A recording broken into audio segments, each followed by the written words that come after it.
Hey guys. Tonight we are going on a journey, but not to a glittering palace or a heroic battlefield. No, tonight we're traveling to a place far more intimate and, frankly, a lot more grim. We're going back to the heart of the Industrial Revolution. But we're not going to be inventing the steam engine or building railways. We're going to be sitting down for dinner. We're going to explore what it was actually like to eat, or rather, to survive on the diet of a 19th century factory worker. It's a story that's less about cuisine and more about pure, desperate fuel. Honestly, you might find yourself feeling grateful for that bland bag of salad in your fridge by the end of this. So before you get comfortable, take a moment to like the video and subscribe, but only if you genuinely enjoy what I do here. And while you're at it, let me know in the comments what city you're in and what time it is for you right now. It's always fascinating to see where everyone is tuning in from. Now, dim the lights. Maybe turn on a fan for that soft background hum. And let's ease into tonight's journey together. The last light of the sun is bleeding across the horizon, painting the underside of the clouds in shades of soft or engine-bruised purple. You're leaning against a weathered wooden fence. The rough grain pressing into your palms, the air smells of damp earth, sweet hay, and the distant, smoky scent of a neighbor's hearth. This is the only world you've ever known. A world dictated by the seasons, not by the clock. A world where the loudest sound is the lowing of a cow or the caw of a crow. For generations, your family has worked this patch of land, or at least the common lands surrounding it.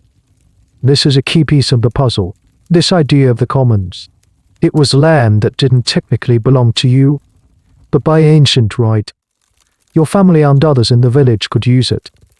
You could graze your once chronic cow there, let your pig forage for acorns, gather firewood, and maybe even plant a small patch of vegetables. It wasn't much, but it was the buffer between having a little and having nothing at all.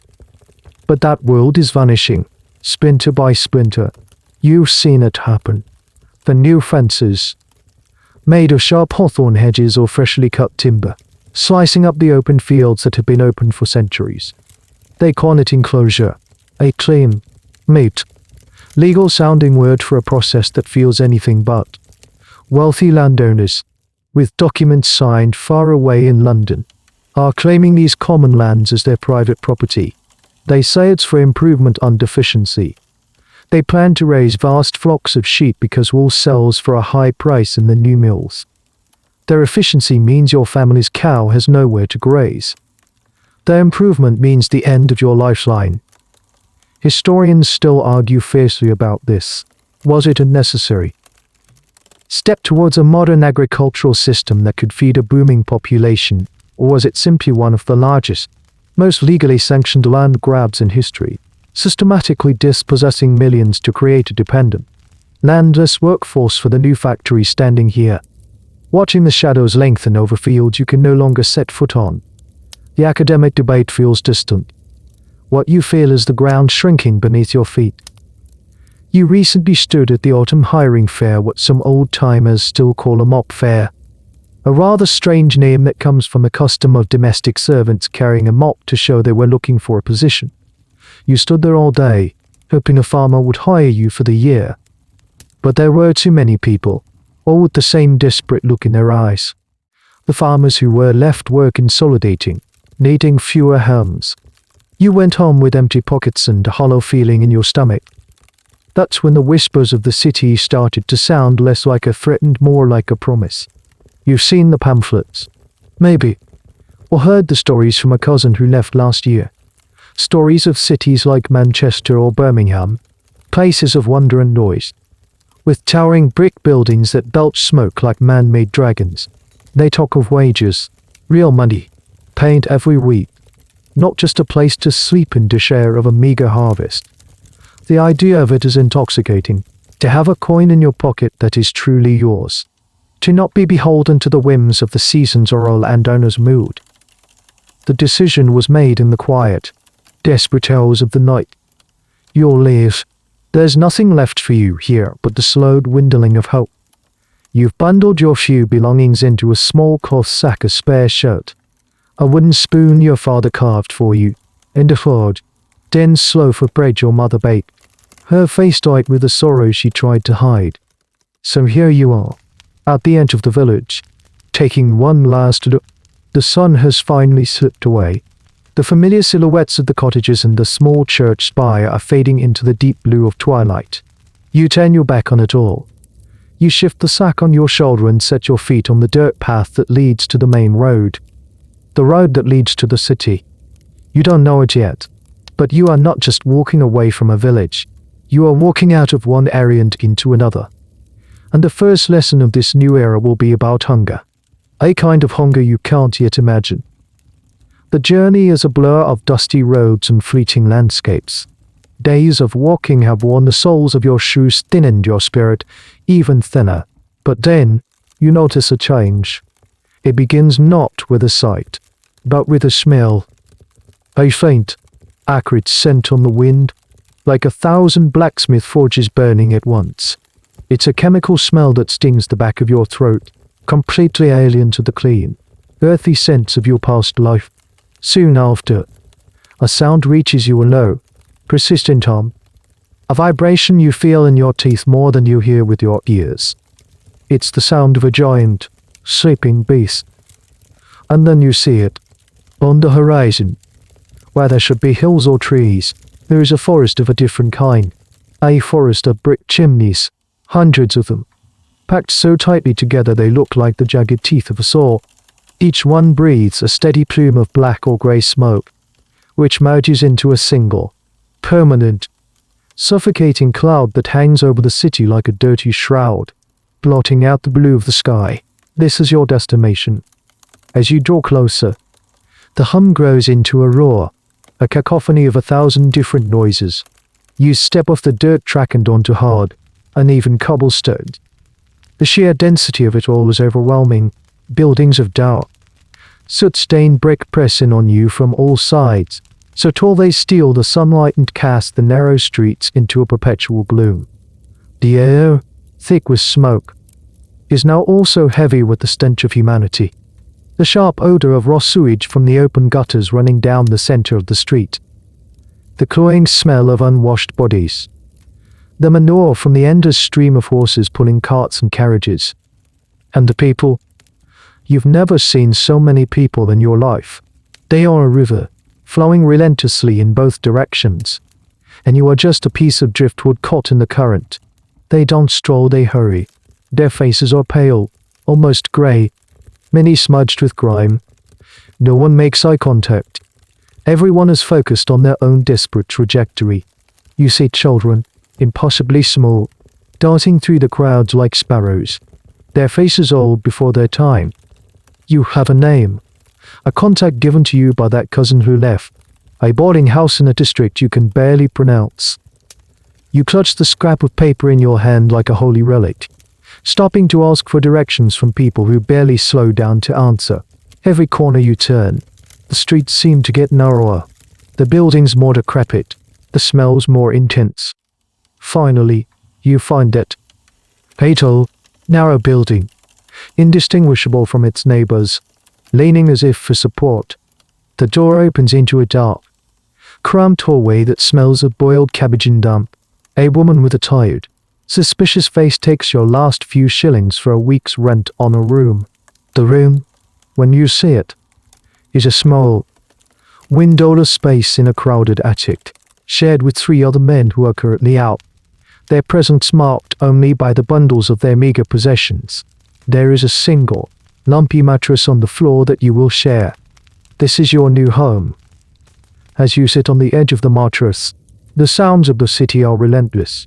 The shouting of vendors, the crying of a baby from the room below, and always, the deep, rhythmic, thumping pulse of machinery from a nearby factory. It's a sound that will become the metronome of your life. Lying there, you wonder how anyone ever wakes up on time for the work that creates the ceaseless noise. Back home, the sun or the rooster did the job. Here, the sun is a rumor. This is where you might first learn about a profession unique to these industrial cities, the knocker-upper. These were men and women hired for a few pence a week to walk the streets in the pre-dawn darkness. Carrying a long pole, often made of bamboo, they would tap on the upper-story windows of their clients until they were sure the worker was awake. A human alarm clock, ensuring the great machines of the factories never fell silent for lack of hands. It's a strangely intimate service in such an impersonal world. And as you lie there, the question that historians still debate today becomes intensely personal. What truly brought you here? Was it the pull of the city, the promise of wages, the whispered tales of opportunity, the magnetic energy of this new world, or was it the push from the countryside, the enclosures, the loss of land, the starvation, the slow, grinding certainty that there was nothing left for you there? For the academics, it's a need-to-be question. For you, lying in the dark, you feel the raw, undeniable force of both. You were pushed out by desperation, and you were pulled toward the only glimmer of hope you could see. But looking around this grimy, airless room, you begin to suspect that the hope and the desperation might just be two sides of the same tarnished coin. Your stomach crumbles, and deep, unawake, the dense loaf of bread from your mother is long gone. You have a few coins left, but you have no idea what to buy or where to buy it. Some has said, but the city doesn't sleep. The noise continues. The smoke still billows, and the great machine turns on. Tomorrow, you must find a way to become a part of it. Tomorrow, you must face your first factory day and find your first city meal. You have a terrifying feeling that the two will be inextricably linked. A sharp, insistent tap, tap, tap, tap at the glass of the attic's tiny skylight jolts you from a shallow, restless sleep. It's not a bird. It's the knocker-upper's pole. A sound you're already learning to dread. Outside, the world is a pitch black, inky void, a far cry from the gentle quiet you were used to. It feels like the middle of the night, because it is. You swing your legs out of the shared bed, careful not to wake the others, your body already aching in anticipation of the day to come. There is no time for stretching, no moment to greet the morning. There is only the immediate, pressing need to move. You join the river of shadows flowing through the streets, a silent, shuffling army of men, women, and children, all drawn by the same magnetic force towards the giant, hulking silhouettes of the factories. The air is cold and damp, and you can see your breath misting in the faint gaslight. The only sound is the collective scuff of thousands of worn-out shoes on the cobblestones. You arrive at the factory gate, a massive iron moored in a towering brick wall. The foreman stands there, a thick, grim-faced man with a watch in his hand, his eyes scanning the faces that pour past him. You are a name on a list, a number, a new cog for the machine. You step through the gate and the sound hits you. It's not a gradual increase, it's a physical assault. A deafening, earth-shaking, all-consuming roar that vibrates to the soles of your feet and into your bones. The inside is a vast, cavernous hall, a forest of iron and steam. Endless rows of power looms stretch into the hazy distance, each one clattering and banging with a frantic, violent rhythm. The air is thick with cotton dust, a fine white mist that hangs in the shafts of gaslight, catching in your throat and making you cough. This is what they call fly or fla, and you will soon learn the persistent cough it causes is nicknamed cotton fever. You are shown to your station. Your job is to watch a set of looms, a simple task made monstrous by its scale and relentlessness. You must watch for the moment a thread snaps, which happens constantly, and, with lightning speed, you must tie it back together. Your hands, accustomed to the slow, deliberate work of the fields, are clumsy and slow. You fumble the threads, your fingers feeling like fat, useless sausages. The foreman barks at you, his voice barely audible over the din, his face a mask of impatience. A young girl, maybe 10 years old, working on the next set of looms, shows you the motion with a flick of her wrist so fast it's a blur. She has been doing this for years. The hours bleed into one another. There is no day or night in here, only the eternal, artificial light of the gas lamps and the tyrannical rhythm of the machines. Your back begins to ache from standing, stooped over the loom. Your ears ring, your head throbs, and your eyes burn from straining to see the fine white threads in the dusty air. You see workers who have lost fingers to the ravenous gears, their hands wrapped in dirty rags. You learn to stay awake, to stay alert, because a moment's inattention can cost you a limb, or your job. You glance at the large clock on the far wall, its hands seeming to move with agonizing slowness. But a bitter-looking man next to you, who hasn't said a word all morning, mutters something you can barely hear. He points to the clock. He says sometimes, if production is behind, the owner might have the foreman adjust it, making it run a little slower. A quarter of an hour stolen from 1,000 workers is a lot of free labor. This practice, often called clock fiddling or cribbing time, was a notorious, though difficult to prove, grievance among factory workers. It was a petty, soul-crushing theft of the one thing you had left to sell your time. Historians have spent a long time arguing about what this kind of work did to the human spirit. Some argue that the repetitive, mindless, and dangerous labor was a process of dehumanization, turning people into mere extensions of the machinery, their skills and personalities erased by the factory's demands. Others, however, argue that workers were not passive victims. They found ways to resist, to preserve their humanity. They would develop a silent language of nods and gestures to communicate over the roar. They might sing together, their voices joining in defiance of the noise. They might even engage in tiny acts of sabotage, a thread deliberately misplaced to grant a few precious seconds of rest. The debate is about whether you, standing here, are being stripped of your soul, or if you're secretly forging a new one in this iron and steam crucible. Finally, after an eternity, a bell rings, a sound so loud and shrill it cuts through the mechanical roar. The machines slowly wind down. The silence that follows is as shocking as the noise was. It's a heavy, ringing silence, filled by the sound of 1,000 people coughing the fly from their lungs. You stumble out of the gate and back into the city. The sky is dark again. You have worked from before sunrise to after sunset.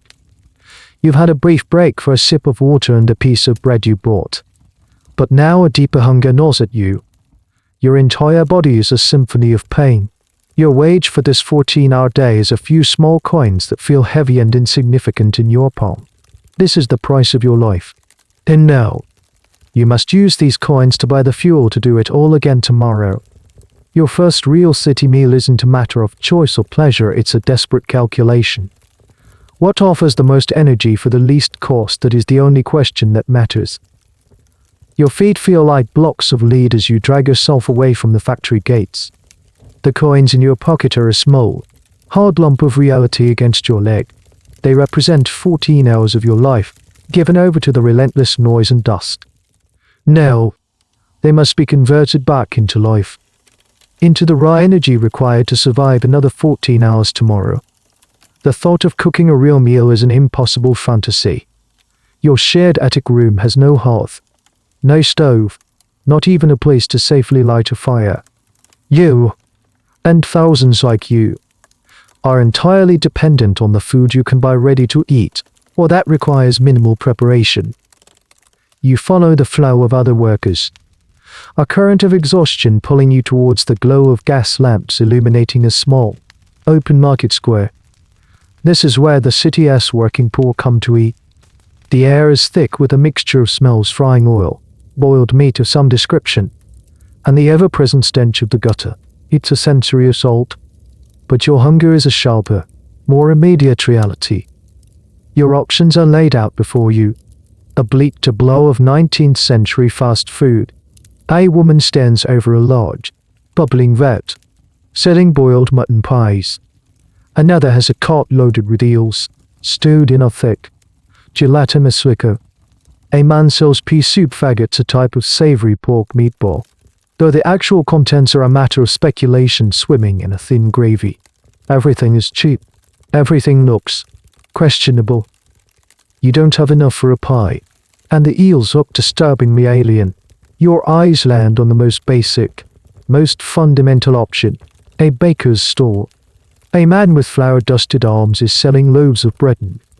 For those with even less to spend, individual thick-cut slices known as shives.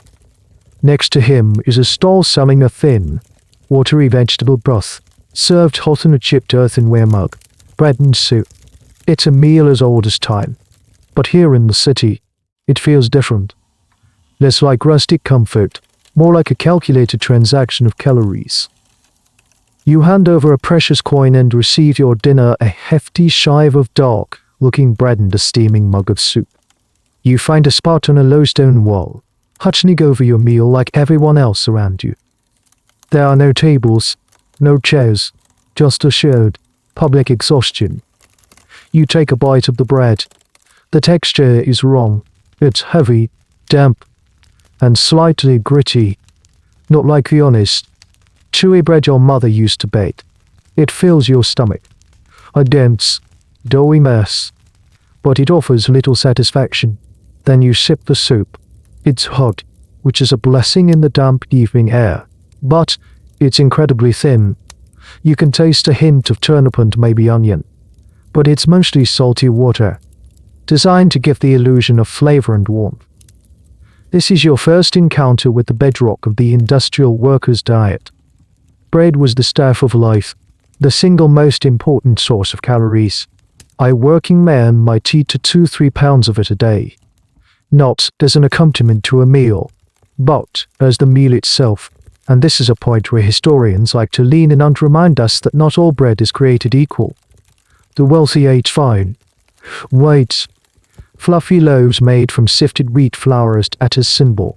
The poor ate household bread, a darker, denser loaf made from whole or partially sifted grains like rye, barley, or oats. It was cheaper, and in theory, more nutritious.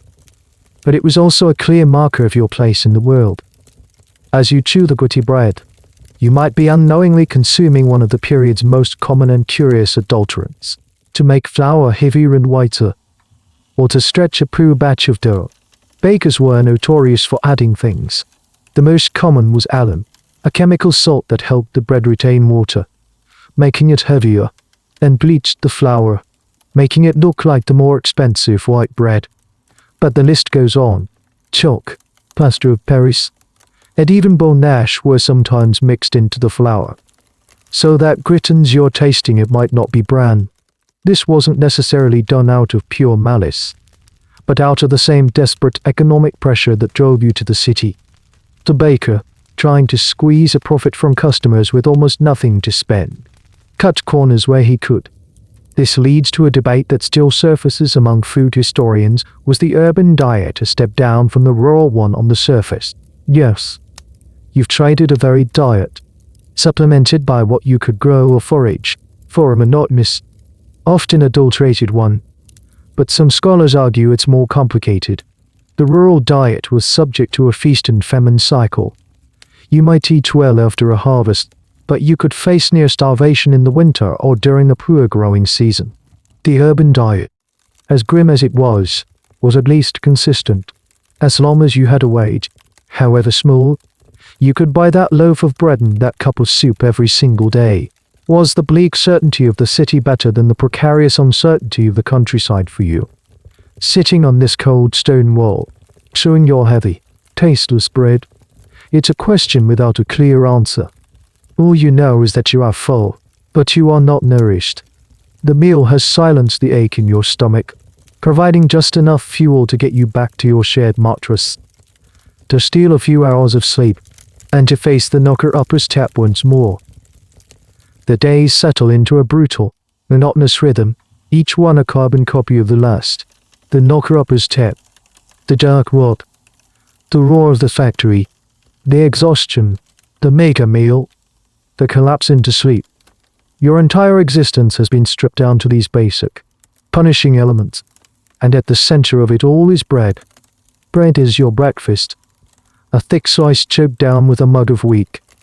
Lukewarm tea as you walk to the factory. Bread is your lunch, another slice pulled from your pocket during the brief midday break.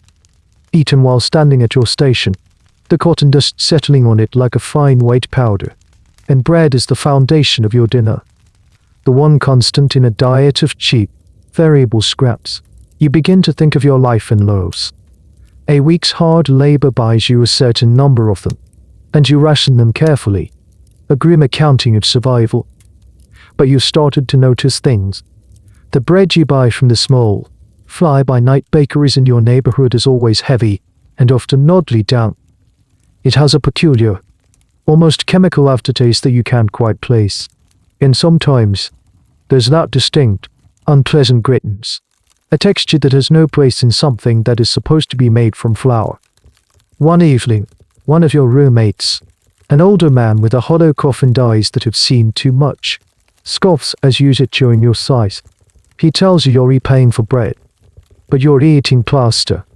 HES not being metaphorical, he explains, in a low, conspiratorial voice, that many bakers are masters of deception. They are chemists of the back alley, using a whole pantry of tricks to swindle the poor. He tells you about alum. That's the most common one. It's a chemical, a whitener. It makes even the poorest, lousy street grade of flour look like the expensive white stuff the gentry eat. More than that, it helps the dough absorb a shocking amount of water. So that heavy loaf you bought, a good portion of its weight is just water, held in place by a chemical trick. You paid for a pound of bread, but you got maybe 3/4 of a pound of actual food, and a 1/4 pound of water and alum. But it gets worse. He tells you that when flour is expensive, or the baker is especially greedy, they mix in other things. Chalk dust is a favorite. It's white, it's heavy, and it's cheap. Sawdust from the timber yards, ground down to a fine powder. Dried, powdered beans and peas, which were much cheaper than wheat flour, and for the truly unscrupulous, there's plaster of Paris, the stuff they use to make casts for broken bones or even pulverized bone, both, and clay. The idea is so grotesque, so fundamentally violating, that it's hard to believe.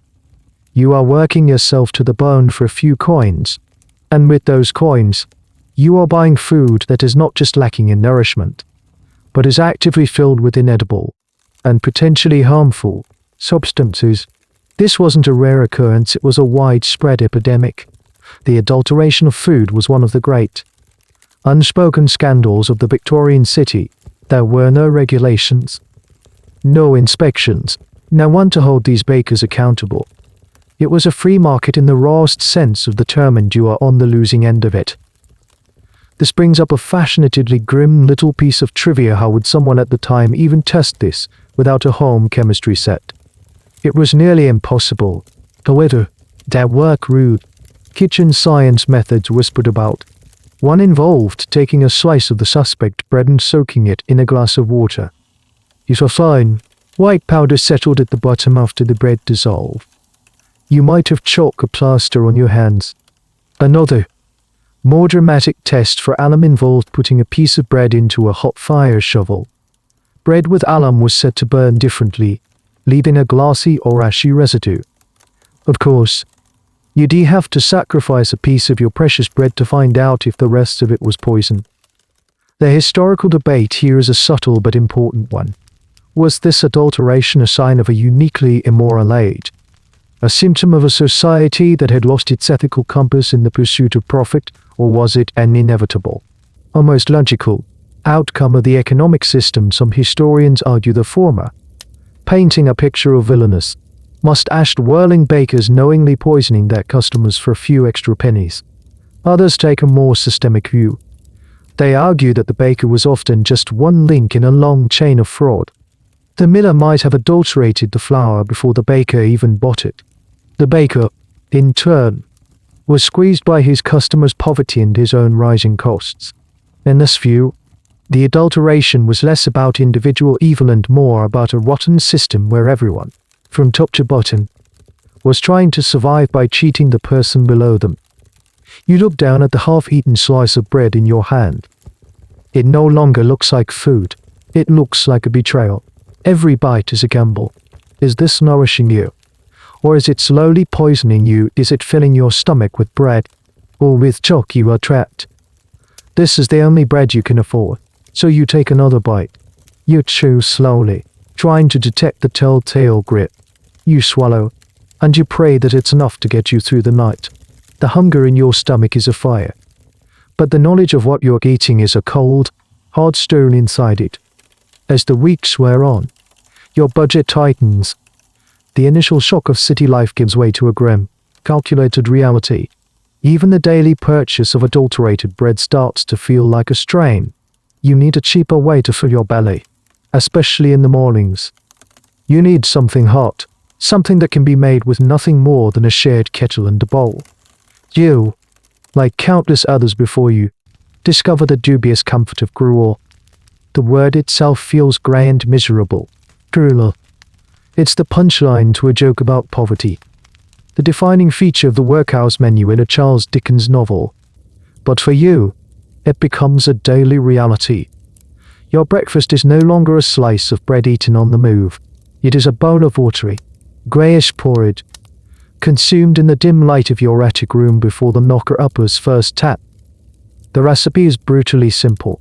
You buy a small bag of the cheapest, caressed soap meal each morning. You mix a handful of it with hot water from the communal kettle, stirring it with your finger or a spoon until it thickens into a paste. Sometimes, if the oats are particularly low quality, it doesn't thicken much at all. It remains a thin, cloudy liquid with sad, solitary flakes floating in it.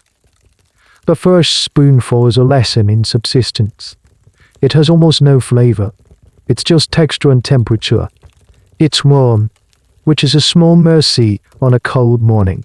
It's filling, in a watery, temporary way. It sits in your stomach, a bland, heavy presence that dulls the sharpest pangs of hunger for an hour or two. There is no sugar to sweeten it. That's a luxury you can't afford. There is no milk to enrich it. That's a fantasy. It is simply oats and water, a fuel, not a food. You eat your gruel day after day. It becomes a ritual. And as you do, you become an unwilling participant in what could be called the philosophy of minimal sustenance. Your breakfast is not designed for pleasure, for health, or for enjoyment. It is scientifically, almost perfectly, calibrated to be the absolute cheapest, most basic substance that can be passed off as a meal. Here you might learn a curious distinction, one that was very real to people at the time: the difference between gruel and porridge. For us, the words are mostly interchangeable, but in the 19th century, porridge often implied a thicker, heartier dish, made with more oats or even milk. Gruel was its pathetic, watery cousin. To be served porridge might be a sign of a slightly better off household or institution. To be served gruel was a clear statement of your rock-bottom status. It was a culinary signifier of true destitution. The reliance on this single, monotonous food source raises an ongoing historical discussion. How aware were people of nutrition? The scientific concept of vitamins and a balanced diet was still decades away. Yet, were people completely ignorant on one hand? The prevailing wisdom of the time, especially among the middle and upper classes who made the rules, was that the poor needed very little. They believed a simple, repetitive diet of bread and gruel was sufficient for a life of labor. Some even argued that more varied or flavorful food would make the poor lazy or give them ideas above their station. On the other hand, there's evidence of a kind of folk wisdom about food. People knew, on an intuitive level, that this diet was not right. They craved variety. They knew that a bit of meat or some greens made them feel stronger. They understood that their children were failing to thrive on a diet of bread and watery oats. So, were you an ignorant soul, simply eating what was cheap and available, or were you keenly, painfully aware that this constant diet of gruel was slowly draining the life from you? Even as it kept you alive, the truth is likely somewhere in between. You don't have the words protein deficiency or anemia in your vocabulary, but you know the feeling, the constant fatigue that sleep never cures, the dizziness when you stand up to fast, the way a small cut takes forever to heal. You look into your bowl of grey paste. In Scotland, where oats were a national staple, porridge was a proud dish, often eaten with salt, milk, or even a knob of butter. It was hearty peasant fare. But here, in this English industrial slum, it has been stripped of all its character, all its nourishment, all its dignity. It has been reduced to its most basic chemical function, providing a modicum of carbohydrate energy. You force down the last of it. The taste or lack thereof lingers in your mouth. It's the taste of poverty. The taste of a system that sees you not as a person to be nourished, but as an engine to be fueled as cheaply as possible. This bowl of gruel is the perfect symbol of your new life. It demands nothing of you, and it gives you almost nothing in return, except the ability to stand up, look out the door, and face the machine for another day. After weeks of gritty bread and watery gruel, a new staple enters your diet. A food that will become both a small comfort and a symbol of your monotonous existence, the potato. You quickly learn that in the grim marketplace of cheap calories, the potato is king. It's cheaper than bread, more filling than gruel, and requires only a pot and a fire, luxuries you can sometimes access if you pay your landlady an extra half-penny to use her stove. Your meals begin to revolve around this lumpy, humble tuber. Dinner is often a couple of boiled potatoes, eaten with their skins on because you can't afford to waste a single scrap. You might mash them with a bit of salt if you have any, creating a slightly more palatable mush. On a good day, a truly extravagant day, you might be able to afford a tiny sliver of lard or dripping to melt over them. A savory, fatty flavor so potent and welcome it feels like a feast. The potato becomes your fallback, your safety net. When the price of flour goes up by a fraction of a penny, you eat more potatoes. When you have a particularly bad week at the factory and your wages are docked for a mistake, you eat only potatoes. They are a dull, repetitive, but reliable source of energy. You can pile them on your plate, and their sheer bulk makes you feel full, a sensation that is becoming increasingly rare and precious. You are living through what historians call the potato economy of the poor.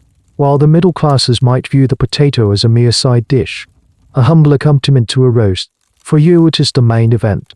It's the centerpiece of the meal, the beginning and the end of it. This reliance was a double-edged sword. It allowed a huge, impoverished population to survive on the smallest of incomes.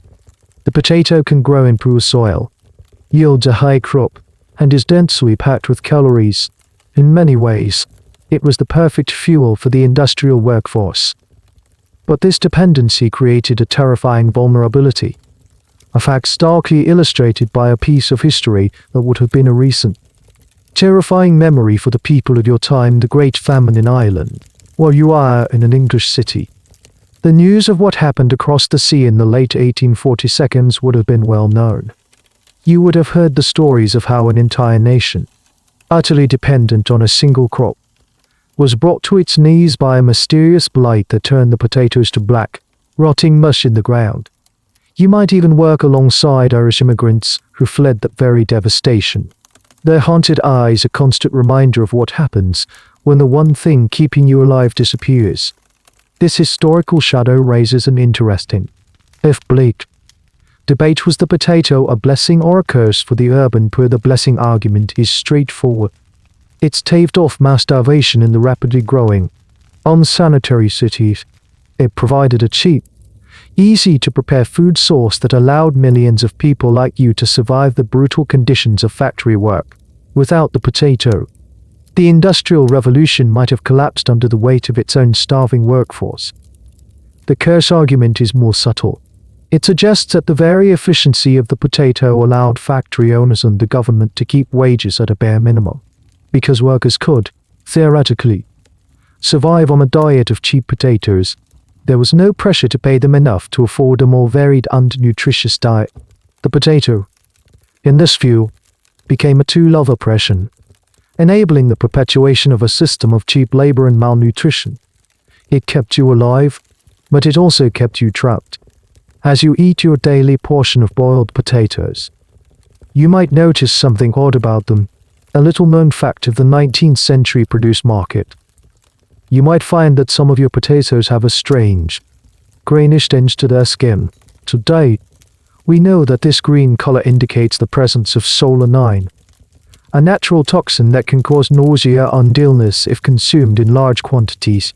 But in your time, this knowledge is not widespread. A green potato is just a potato.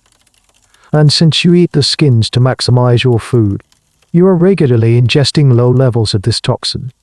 It's likely not enough to make you acutely ill, but it contributes to that general feeling of malaise, the constant, low-grade sickness that is the background noise of your life. You sit in your cramped room, the smell of boiled potatoes filling the air. This meal is better than gruel. It's solid, it's real, but it is also a trap. You are surviving, but you are not thriving. Your body is running on a single, monotonous fuel, and you can feel the effects. Your world has shrunk to the size of this tuber.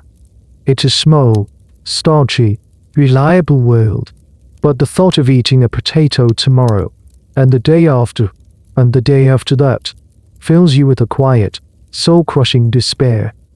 In your relentless quest for the cheapest possible calories, you occasionally crave something to wash down the dry bread or the bland potatoes.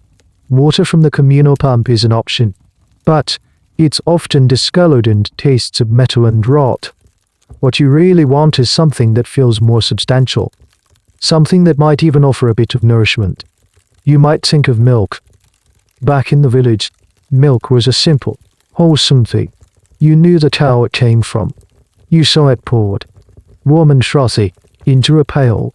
But here in the city, milk is a different beast entirely. It's a commodity, a mysterious white liquid sold by street vendors from grimy-looking churns. And it is subject to some of the most creative and stomach-churning adulteration practices of the era. You might treat yourself one morning, handing over a coin for a small cup of milk to add to your oats, hoping for a taste of luxury. The vendor, a man with a suspiciously cheerful demeanor, ladles it out for you. It looks fine. It's white. It's liquid. But when you taste it, it's thin, watery, and has a faint, chalky aftertaste. You've just had your first experience with London Blue, a common nickname for the city's notoriously poor quality milk. The journey of milk to your cup was a perilous one. It began in cowsheds, often located in the heart of the city's slums, crammed into backyards or cellars. These urban dairies were shockingly unsanitary. The cows were often sick, poorly fed on distillery waste or vegetable scraps, and kept in dark, unventilated spaces where disease ran rampant. This was the source material. From there, the deception began. The raw milk was almost diluted with water, often sourced from the same contaminated pumps and rivers that caused cholera and typhoid. This, of course, made the milk look thin and bluish, hence the nickname. To restore its convincing white color and opacity, the vendors would add chalk, plaster, or a whitewash solution. But the real artistry came in restoring the creamy texture. This is where you stumble upon one of the most bizarre and frankly disgusting food facts of the 19th century. To give the watered-down milk a thicker, creamier mouthfeel, sellers would sometimes add brains. They would purchase sheep's or cod's brains from the slaughterhouse, mash them into a fine pulp, and emulsify this into the milk. The fatty, protein-rich brain tissue would mimic the consistency of cream, fooling the unsuspecting customer. Sometimes, they would use arrowroot powder or other starches for a similar, if less gruesome, effect. You sip your chalky, possibly brain-infused milk, and you are confronting a central debate that raged throughout the period. Who was to blame for this? The public, especially the emerging middle-class reformers, loved to point the finger at the individual vendors. They were portrayed as immoral monsters, knowingly poisoning the children of the poor for profit. The penny press was full of sensational stories about the milkman's tricks. But a deeper historical analysis reveals a more complex picture. Many historians argue that the problem was, once again, systemic. The dairy farmers were under pressure. The railway networks were not yet fully developed enough to bring fresh milk from the countryside quickly and cheaply. So the city had to rely on these squalid urban cowsheds. The vendors, in turn, bought this already low-quality milk and were forced to sell it at a price the poor could afford. The adulteration was a response to a broken supply chain and impossible market pressures. The vendor wasn't necessarily a villain, he was just the final, desperate link in a chain of decay. Is the man selling you this cup of lies a monster?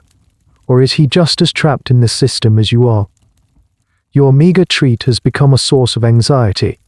This white liquid, which should be the very symbol of purity and nourishment, is actually a cocktail of water, chalk, and who knows what else. It's a perfect metaphor for the city itself. What looks like a promise of sustenance can actually be a vessel for disease and deception. The fear of contaminated milk was particularly potent because of its connection to infants and children. Infant mortality in the slums was staggeringly high, and bad milk was often blamed. While we now know that a host of factors like poor sanitation and contaminated water were the main culprits, the image of a mother feeding her baby chalk and water milk became a powerful symbol of the city's failures. You finished the last of your cup, the gritty residue coating your tongue.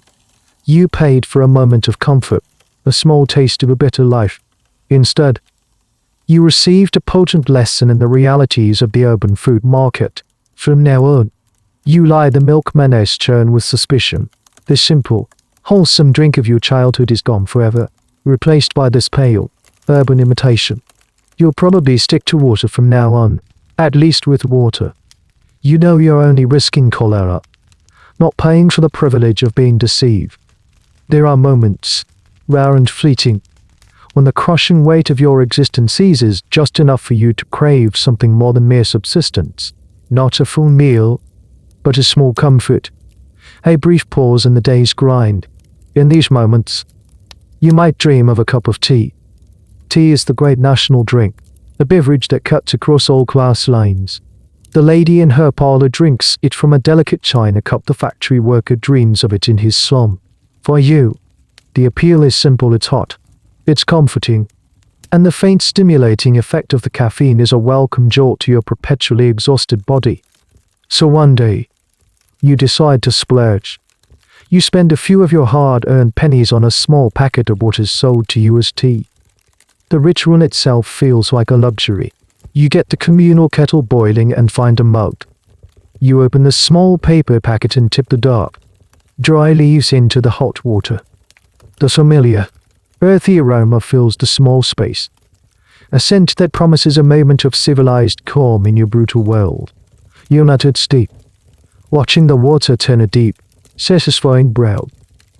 But when you take the first sip, something is off. The flavor is weak, with a strange, dusty undertone. There's a bitterness that isn't the pleasant, tannic bite of real tea. You look closer at the wet leaves swirling at the bottom of your mug. They don't look quite right. Some of them don't seem to have unfurled into proper tea leaves at all. They look like tiny, dark specks of dirt. You've just been introduced to the dark art of tea adulteration, a practice as widespread and ingenious as the fraud in the bread and milk trades. What you bought as tea was very likely a clever and disappointing counterfeit. The most common practice was bulking out the real, expensive tea leaves with other, cheaper botanical matter. The leaves of the sloe or ash tree were common substitutes. They were picked, dried, and sometimes even rolled to resemble real tea leaves. But the real magic came from the recycling of used tea leaves. This was a whole cottage industry. Servants in wealthy households would be paid a pittance to save the tea leaves after their masters had finished with them. These exhausted leaves would be collected by tea dealers who would then revive them. They would dry them out on hot copper plates, which not only crisped them up but also imparted a faint, toxic green sheen to restore the black color of traditional tea. They would use black lead graphite, which is, of course, poisonous. It made the old, washed-out leaves look dark, glossy, and new. This gives rise to a rather strange and sad profession, the tea leaf hunter.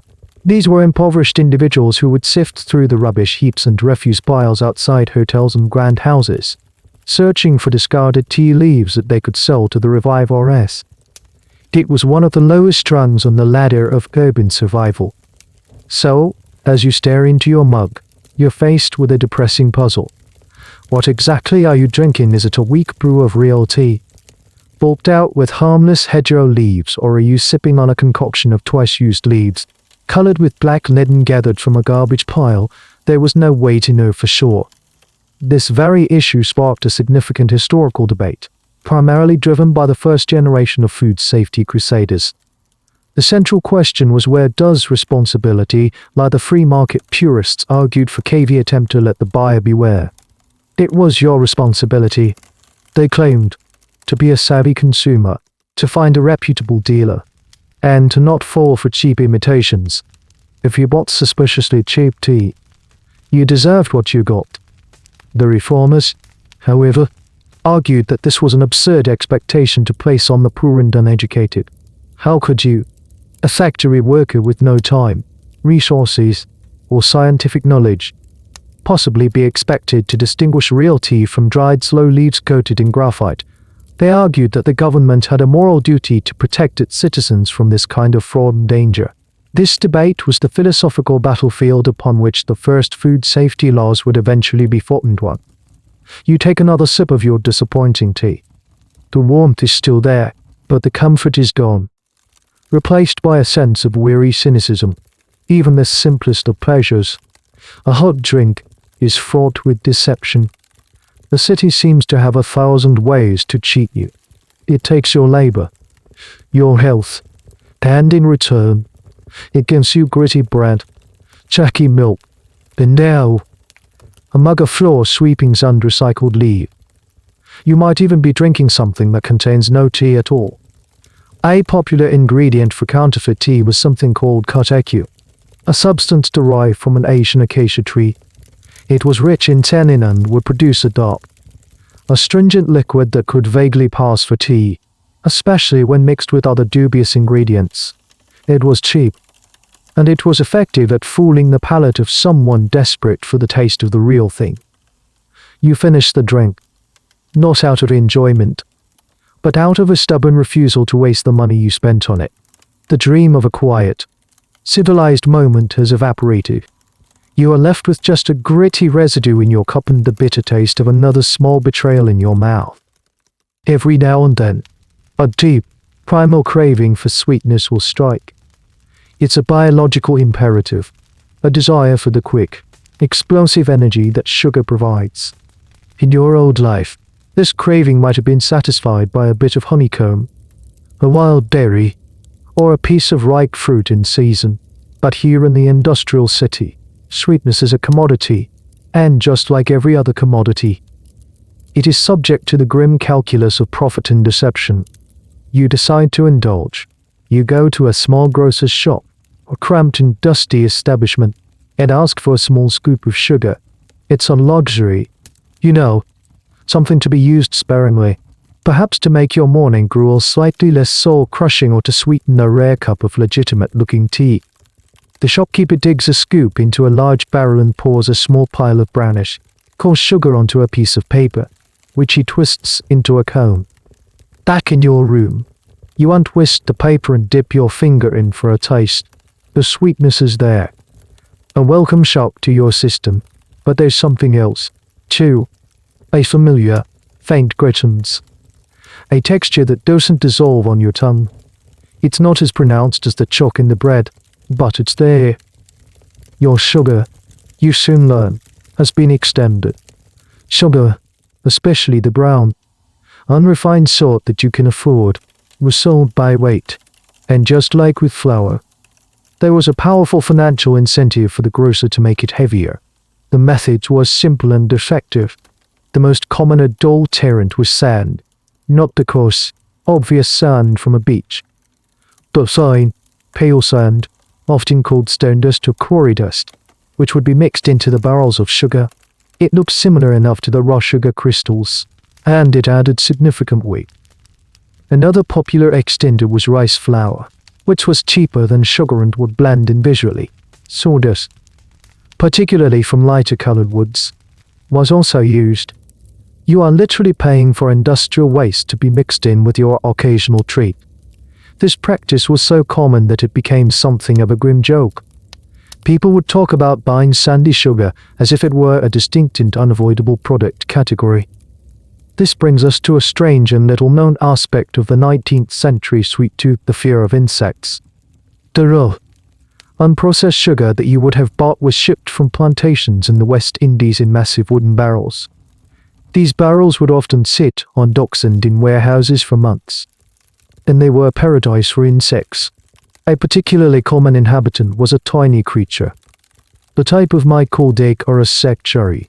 When scientists in the latter half of the century began examining sugar under microscopes, they found that cheap, raw sugar was teeming with these microscopic creatures and their eggs. A famous and terrifying public health illustration from the period showed a magnified image of one of these sugar mites, looking like a monstrous alien beast. The campaign slogan was, "The sugar you eat is alive." While these mites were largely harmless, the idea of unknowingly eating bugs with your sugar horrified the Victorian public and became another argument for reform. The historical debate around sugar is a potent one, stretching far beyond simple adulteration. Historians are still deeply engaged with the question of sugar's role in the broader economy of the 18th and 19th centuries. On one hand, the demand for sugar drove the brutal slave trade in the plantation economy. The sweetness in your bowl had a bitter and bloody history long before it was mixed with sand in a London slum. On the other hand, the cheap calories from sugar were essential for the industrial workforce. Some economic historians have argued that the availability of cheap, slave-produced sugar was a key, and often overlooked, factor that fueled the Industrial Revolution, providing the working class with the quick energy bursts needed for grueling factory labor. So as you sprinkle a tiny, precious amount of your gritty sugar into your oats, you are at the nexus of several immense historical forces. You are consuming a product born of slavery, diluted by industrial-era greed, and justified by a new economic reality that required cheap, high-energy food for its workforce. Is this small pleasure a simple comfort, or is it a link in a chain of global exploitation? You stir the sugar into your gruel. The grittens is a reminder that even here, in this most basic of desires, you cannot escape the city's fundamental dishonesty. The sweetness is real, but it's compromised. It's a fleeting pleasure that comes with a literal and metaphorical grain of sand. It's a perfect summary of your life, a constant search for small comforts in a world that seems determined to dilute, contaminate, and cheapen every last one of them.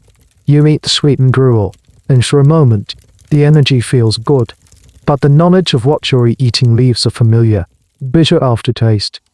Days, weeks, and months of a diet based on bread, potatoes, and gruel leave you with a constant, gnawing hunger that isn't about an empty stomach.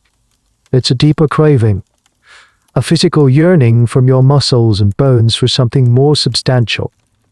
Your body is crying out for protein, for fat, for the kind of dense, lasting energy that only comes from meat. But meat is not for you. Meat is a different world. It's a world you can see but cannot enter. You walk past the butcher shops in the more respectable parts of town, and the sight is both tantalizing and tormenting. Through the clean glass windows, you see whole carcasses of beef and pork hanging from iron hooks. You see plump chickens, strings of pig sausages, and rich, red cuts of steak laid out on white marble slabs. The men who shop here wear clean clothes. The butcher wears a crisp, white apron, not a blood-soaked smock. This is food as a statement of prosperity. The price of a single one of those steaks would be more than you earn in 2 or 3 days. In your world, meat is not a staple, it's a rumor. It's a luxury so far out of reach that it barely registers as a possibility. The very structure of your diet is a direct reflection of the class system. The wealthy ate meat every day. The emerging middle class might have a roast on Sundays and use the leftovers for the week. For you, and the millions in the working class, meat was a once-a-week treat at best, and for many, a once a month, or even less frequent, event. This scarcity wasn't just about price, it was a matter of logistics and agricultural change. The same enclosure movement that pushed you out of the countryside had transformed the landscape. The focus was on raising sheep for large-scale grain farming, not on small-scale animal husbandry that might have produced cheaper meat. Getting livestock to the city was difficult and expensive. The animals were often driven for miles on foot, a process that made them lose weight and toughened their meat. This drove up the price of any decent cut, placing it firmly in the luxury category. This leads to an interesting point that historians of food often make: the concept of offer of variety meats changed dramatically. In earlier, pre-industrial times, nothing from a slaughtered animal was wasted. The liver, kidneys, heart, tongue, and brains were all considered valuable unnutritious food, eaten by all classes. But as the 19th century progressed, a cultural shift occurred. The wealthy began to prize only the prime muscle cuts, the steaks, chops, and roasts. The internal organs and other nasty bits became associated with poverty. They were seen as coarse and undesirable, so while these parts of the animal were cheaper, buying and eating them was a clear and public admission of your low social standing. The academic debate here is about the real nutritional impact of this meat-scarce diet. For a long time, the narrative was simple: the working class was severely protein deficient, leading to stunted growth and poor health. And while there's a great deal of truth to that, some revisionist historians have presented a more nuanced view. They argue that while meat was scarce, the poor were resourceful. They might have gotten small amounts of protein from other sources, like cheese, though that was also often expensive, cows, and beans. Some argue that the obsession with meat is a modern bias, and that a diet rich in bread and potatoes, while monotonous, might have provided enough sheer calories to function, even if it was nutritionally incomplete. Were you suffering from a critical lack of protein, or were you just part of a new dietary regime that prioritized cheap carbohydrates over all else standing outside the butcher's window? The academic debate feels irrelevant. All you know is the deep, physical craving and the profound sense of exclusion. The smell of roasting meat wafting from a public house or a wealthy home is a form of torture. It's the smell of a life you will never have. You might learn about the strange, almost mythical cuts of meat that were rumored to be available to the poor. Things like Esslings or Swinkveal, which was the meat from calves that had been born prematurely or had died at birth.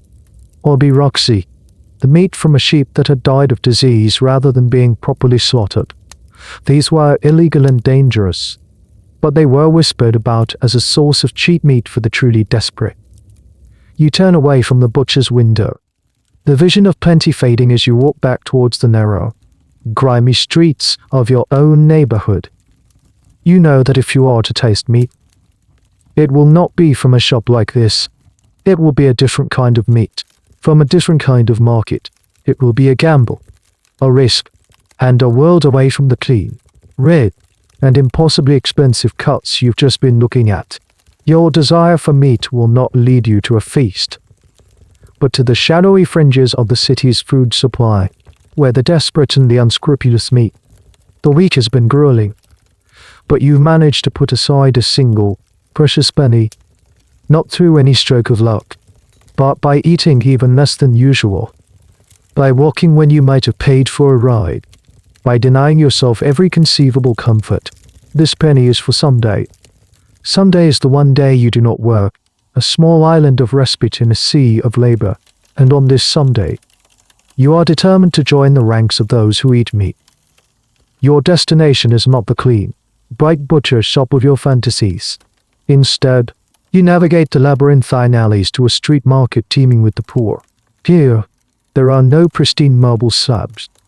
The butchers are men in dirty aprons, working from rickety wooden stalls. The air is thick with flies and the metallic tang of old blood.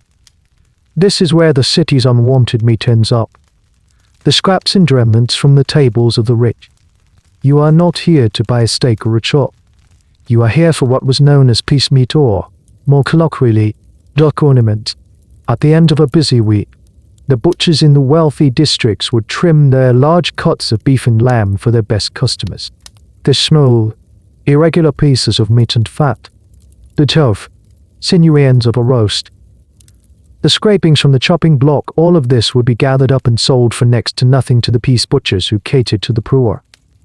You stand before a stall, surveying the sad collection of meat scraps.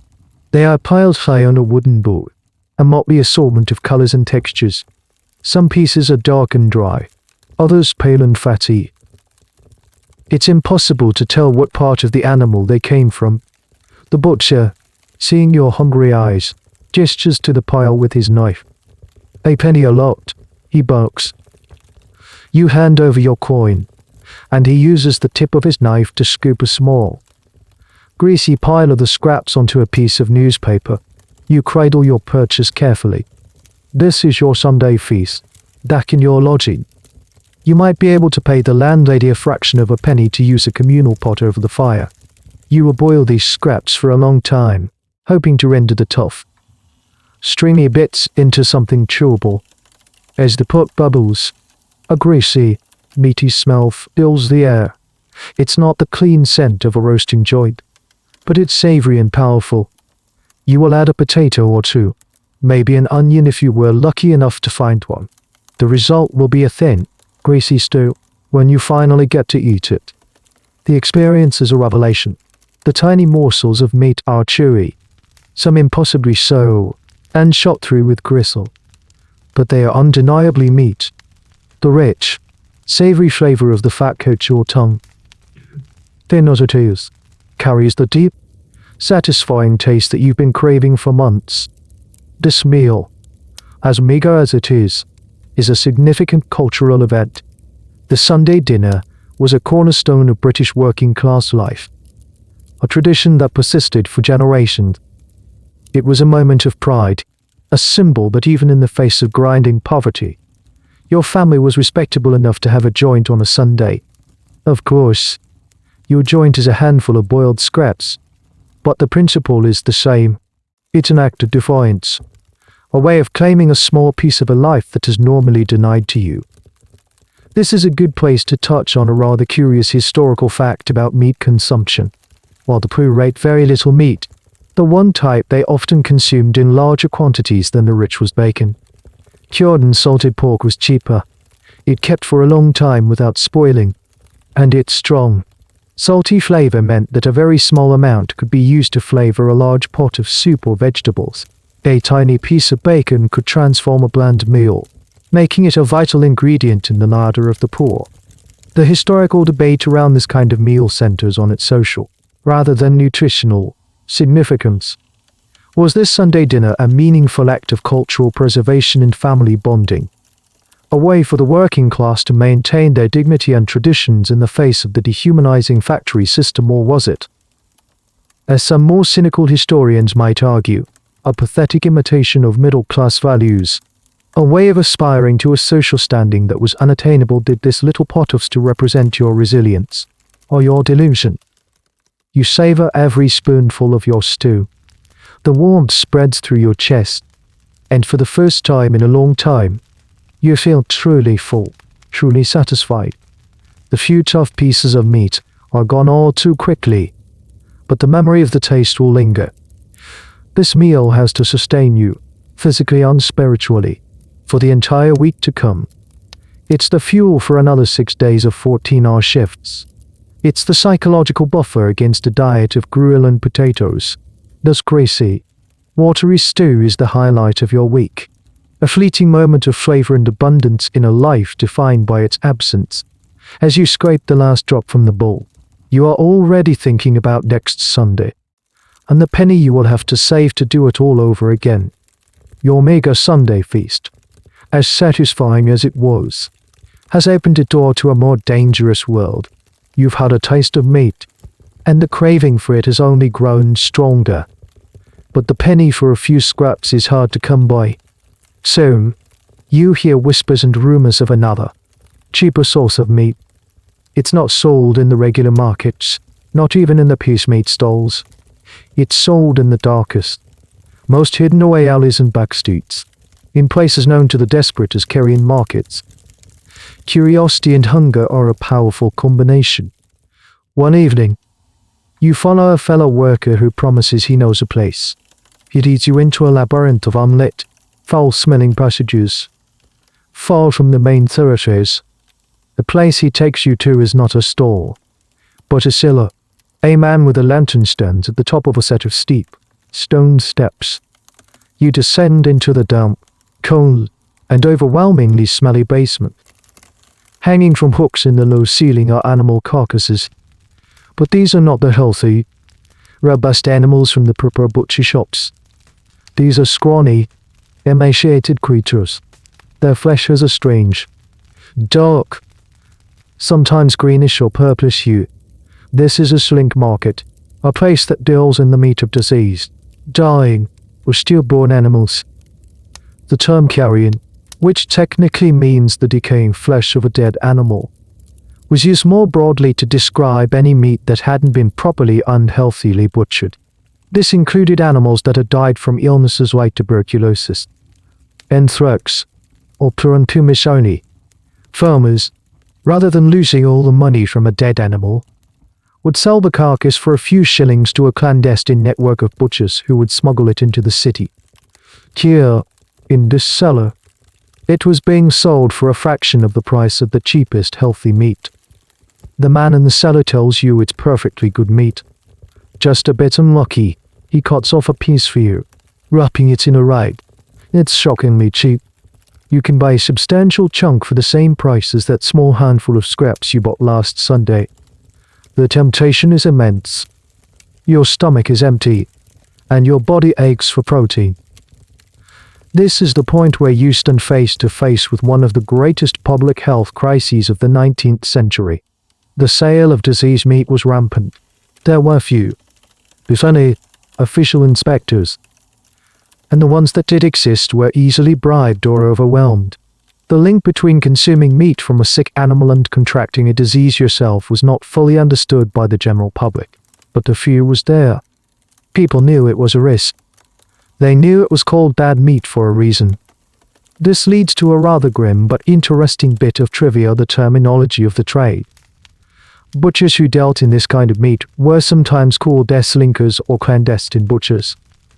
They operated at night, using unmarked carts to move their illicit goods. They developed their own grisly skills, like knowing how to cut away the most obviously diseased parts of a lung or liver, or how to use chemical washes like saltpeter to disguise the color and smell of putrefaction. The ongoing historical debate here is about the scale and impact of this trade. How much of the meat consumed by the ebb and poor was actually diseased? Some contemporary reformers, in their zeal to shock the middle class into action, made wild claims that half the meat sold in the slums was unfit for human consumption.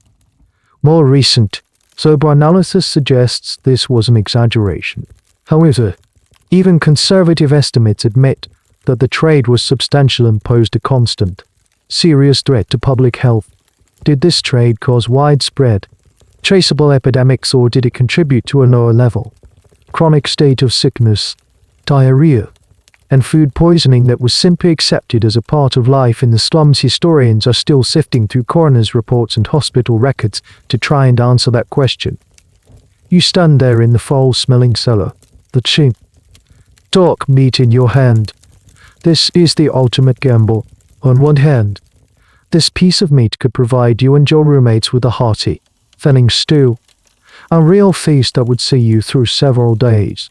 It could give you the strength you feel slipping away on your diet of bread and gruel. On the other hand, it could kill you. It could give you a raging fever, a violent stomach illness, or a slower, more insidious disease. You are caught in the classic trap of poverty. You are forced to choose between the certain misery of hunger and the potential catastrophe of sickness. The wealthy don't have to make this choice. Their food is safe. Your poverty means that your very survival is a roll of the dice. You make your decision. You pay the man, take the meat, and descend the steps back into the slightly less foul-smelling air of the alley. As you walk back to your lodgings, the weight of the purchase feels heavier than its actual pounds. You don't know if you've just bought yourself a life-saving meal or a death sentence. All you know is that you're hungry, and this was the only choice you could afford to make. You survived your gamble with the diseased meat, or at least, you think you did.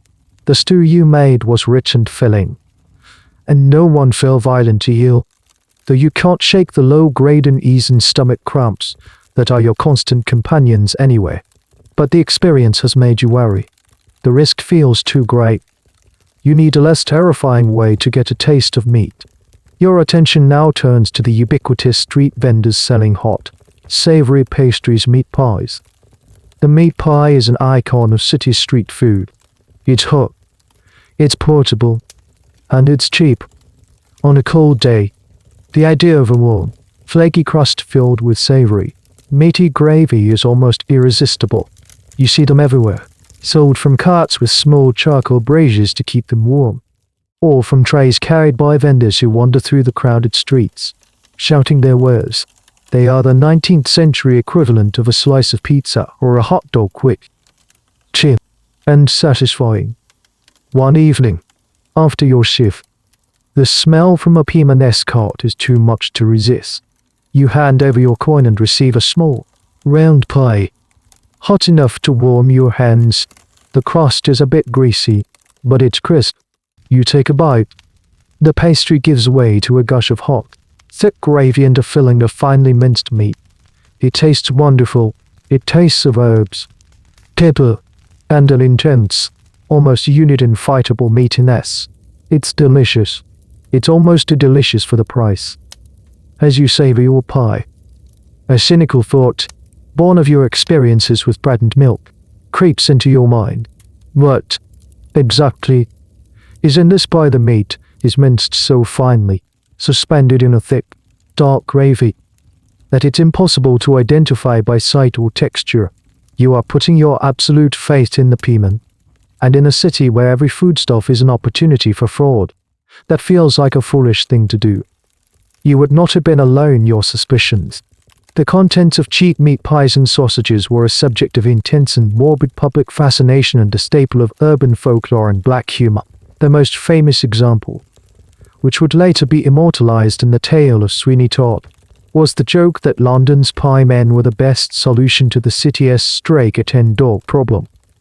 While the idea of pies filled with domestic pets was likely just a ghastly urban legend, it speaks to a very real and widespread anxiety. People knew, on a gut level, that they were being duped. The reality was perhaps less sensational, but no less dishonest. The meat in your pie was almost certainly not prime beef or lamb. It was likely made from the absolute lowest grade of meat scraps, the same piece meat you bought for your Sunday stew, but ground down to conceal its origins. It could be gristle, organ meat, or trimmings that were past their prime. Sometimes, the filling was bulked out with breadcrumbs, lentils, or mashed vegetables to save on the cost of the meat. This is where you might encounter one of the stranger, more specific forms of food fraud: the use of horse meat. Horses were everywhere in the city, used for transport and labor. When a horse became too old or sick to work, it had very little value. Its carcass, however, could be sold to a knacker, a person who specialized in disposing of old horses. The knacker would boil down the carcass for its fat, hide, and bones, and the meat had often found its way, via an illegal, underground trade, to the makers of cheap pies and sausages. Horse meat was dark, lean, and had a slightly sweet taste, which could be easily disguised with strong seasonings. The historical debate here is an interesting one. Were these pies a genuine menace to public health, or were they relatively harmless, if dishonest? Part of the working class diet, some reformers and journalists of the time painted a horrifying picture of pies filled with rotten, diseased meat from any animal imaginable. They were seen as a primary vector for food poisoning and disease. Other historians, however, offer a pragmatic view. They argue that the heavy seasoning and long cooking process would have killed many of the harmful bacteria. The use of organ meats, or even horse meat, while deceptive, might have provided a valuable source of iron and protein that was otherwise unavailable. In this view, the mystery meat pie, for all its faults, was a functional, if unappetizing, solution to the problem of urban hunger. Was the Piedmont a poisoner? Or was he a pragmatic nutritionist for the poor, transforming the city's unwanted scraps into a cheap, calorie-dense meal. You finished the last bite of your pie. It was warm, it was savory, and it filled the hole in your stomach. But now you are left with a lingering unease. The intense flavor you enjoyed now seems suspicious. A mask for cheap ingredients and deception. Every time you see a payment from now on, you will look at him with a mixture of longing and mistrust. You will ask yourself, is that a delicious, affordable meal?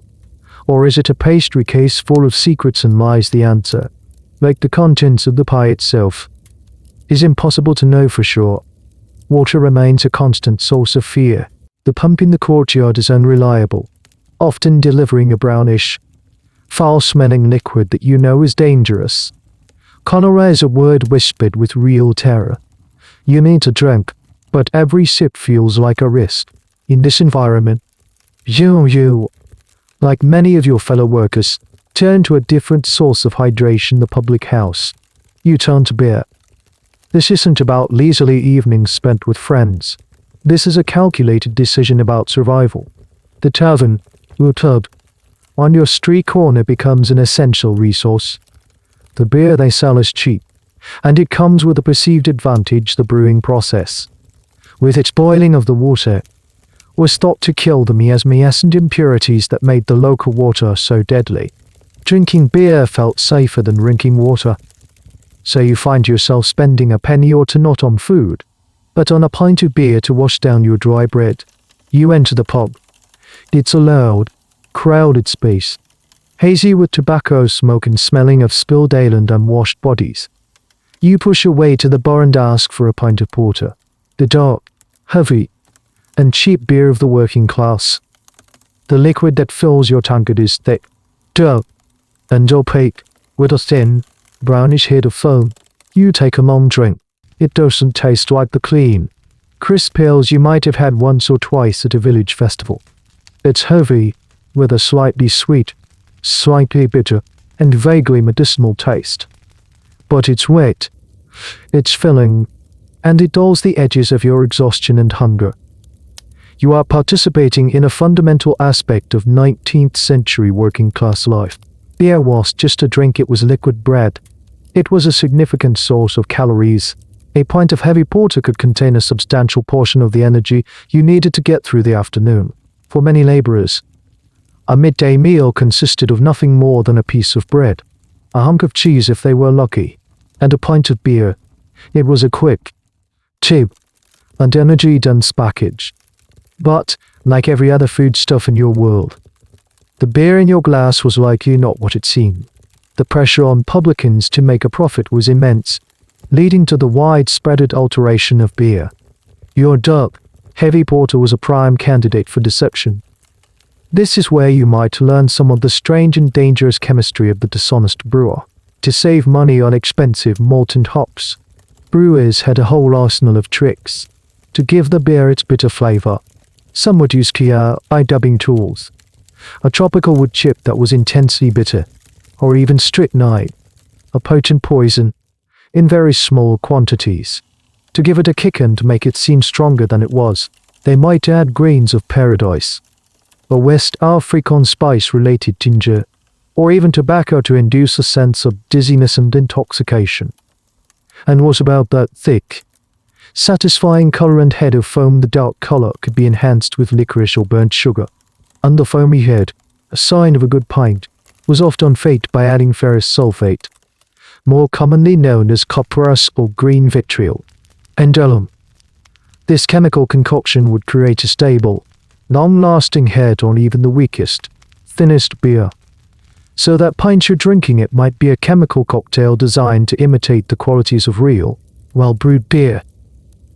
The historical debate around the pub and drinking culture is vast and contentious. On one side, you have the powerful temperance movement of the 19th century. These reformers, often driven by religious conviction and middle-class values, saw the pub as the root of all evil. They argued that drinking robbed men of their wages, destroyed families, and led to crime and immorality. They saw you, sitting with your pint, as a victim of demon drink, a moral failure who was squandering his meager resources. On the other side, social historians offer a more sympathetic view. They argue that the pub was one of the few warm, well-lit, and sociable places available to the working class. It was a community center, a place to share news, to organize, to escape the misery of the factory and the squalor of the slum tenement. Your pint of beer wasn't just an escape, it was an act of community. It was a rational choice in a world where the water was poison and your home was a cold, dark, overcrowded room. Was your visit to the pub an act of self-destruction? Or an act of self-preservation? The answer probably lies somewhere in the murky liquid at the bottom of your glass. You finish your pint. The warmth spreads through you, a combination of calories and alcohol. The world seems a little less sharp, a little less grim, but you can't ignore the strange aftertaste.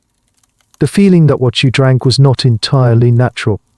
You have quenched your thirst and perhaps avoided cholera, but you may have just traded it for a different, slower kind of poison, brewed in the back room of a pub by a man trying to stretch his profits as thin as his beer.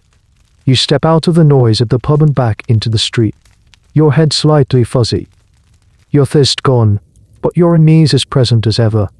Not all of your meals come from a shop or a pub. Sometimes, the most convenient and cheapest option is to buy from the army of street vendors who seem to occupy every corner and alley of the city. These are the costermongers, the sellers of fruits, vegetables, fish, and hot foods. Their voices forming the constant, chaotic soundtrack of your neighborhood. Buying from them is always a gamble, a tense negotiation between your hunger and your instincts. You see them every day on your way to and from the factory. A woman with a basket of fresh herrings, their eyes a little too cloudy. An old man with a cart of winkles and mussels, shellfish of dubious origin, which he sells by the pint, doused in vinegar. A boy selling hot potatoes from a portable tin oven, promising they're all hot. Hot. Each vendor is a small, independent enterprise, living and dying by their wits and their ability to turn a profit on the slimmest of margins.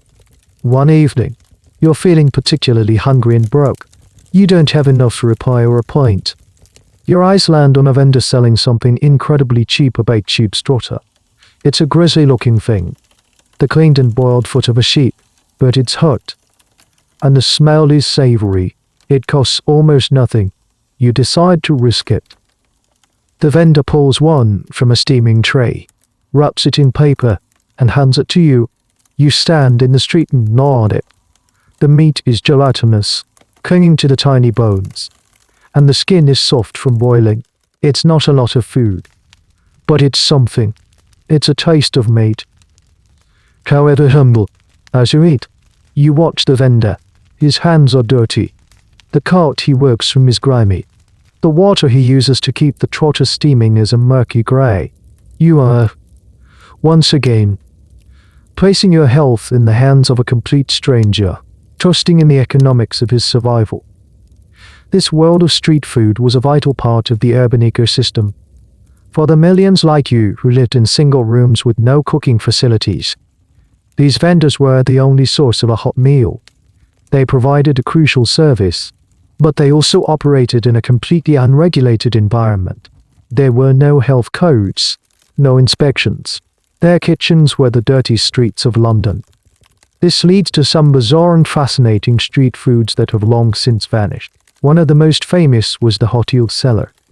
Eels were plentiful in the polluted Thames and could be caught easily. They were chopped up and boiled in a thick, herb liquor, then sold in little bowls. Another was the salop cellar. Salop was a hot, sweet, thick drink made from the ground root of an orchid, which was popular before tea and coffee became cheap enough for the masses. It was considered a soothing, nutritious breakfast for the working man. The historical debate around these street vendors is a classic one. Were they heroes or villains of the urban food system? The heroic argument paints them as resourceful entrepreneurs. They were the backbone of a grassroots economy, providing a necessary service to their communities.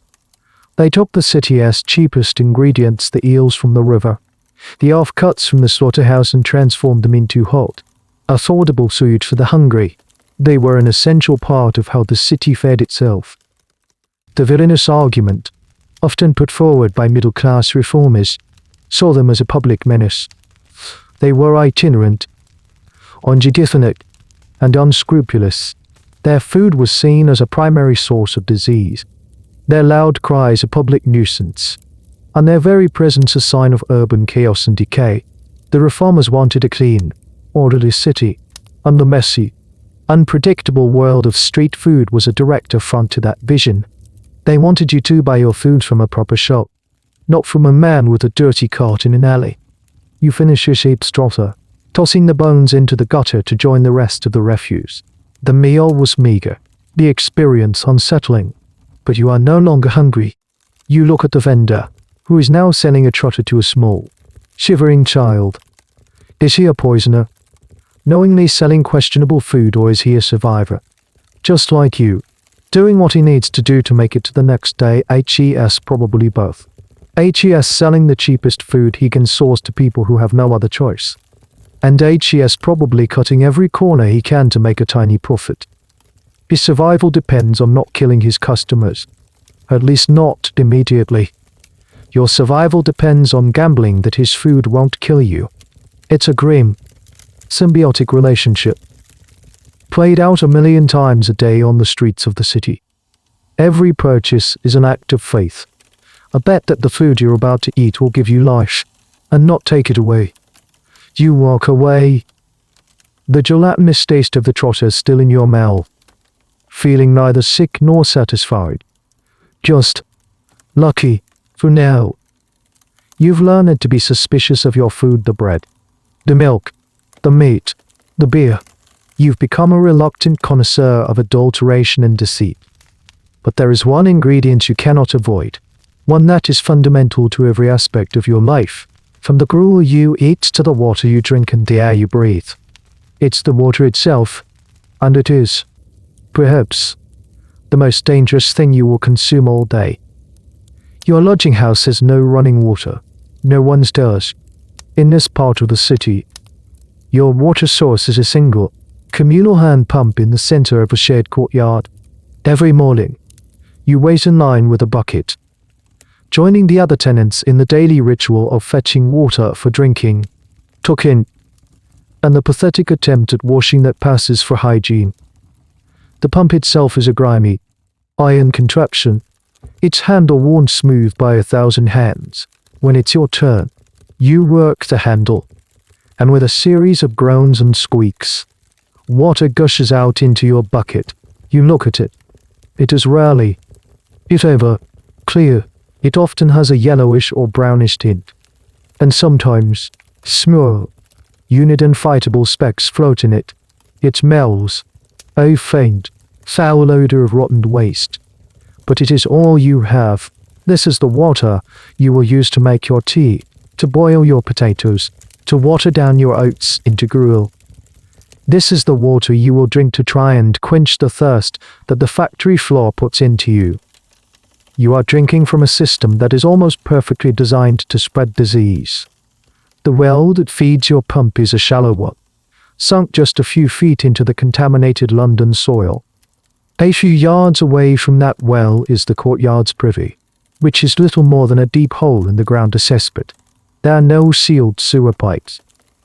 The raw human waste from the cesspit, along with all the other refuse thrown into the courtyard, slowly leaches through the soil and into the groundwater. It then flows directly into your well. You are, in the most direct and horrific way, drinking your own and your neighbor's sewage. This terrifying reality was the source of the great cholera epidemics that swept through the city in the 19th century. Cholera, a waterborne bacterial disease, would strike with terrifying speed and lethality. A person could be healthy in the morning and dead by nightfall. The city's inhabitants lived in constant fear of its return. This brings us to a landmark moment in the history of public health, and a fascinating piece of scientific detective work. For a long time, the prevailing theory of disease was the miasma theory.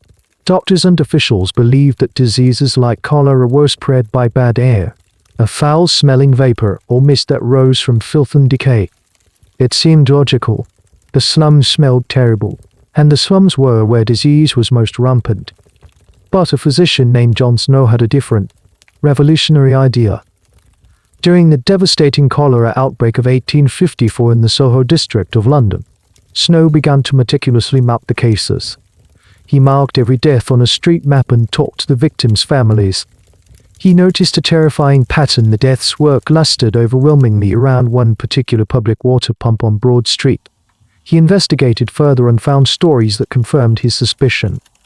A woman who had moved out of the neighborhood, but who loved the taste of the Broad Street water, had it sent to her by cart every day. She and her niece both died. Workers at a nearby brewery, who drank the beer they made and not the local water, were almost entirely spared. The historical debate here is a powerful one. Was John Snow the lone genius who single-handedly discovered the truth while the establishment clung to its outdated myth theory? This is the heroic narrative, often told in popular histories. However, more recent scholarship has nuanced this story.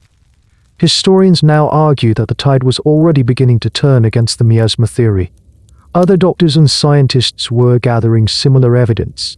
Snow's great contribution was not just his theory, but the brilliant, compelling, and undeniable epidemiological evidence he gathered to support it. He didn't just have an idea, he had proof. His map was a smoking gun. Snow famously persuaded the local authorities to remove the handle from the Broad Street pump. The outbreak in that area quickly subsided, while the authorities were not fully convinced and the handle was later replaced. The event was a crucial turning point. It was a powerful, practical demonstration that the enemy was in the water, not the air. You, of course, know nothing of these debates. You are not a scientist or a reformer. You are just a thirsty person, holding a bucket of tainted water. You know instinctively that it's dangerous. You can smell it. You can see it. But what choice do you have? You can't afford to drink beer all the time.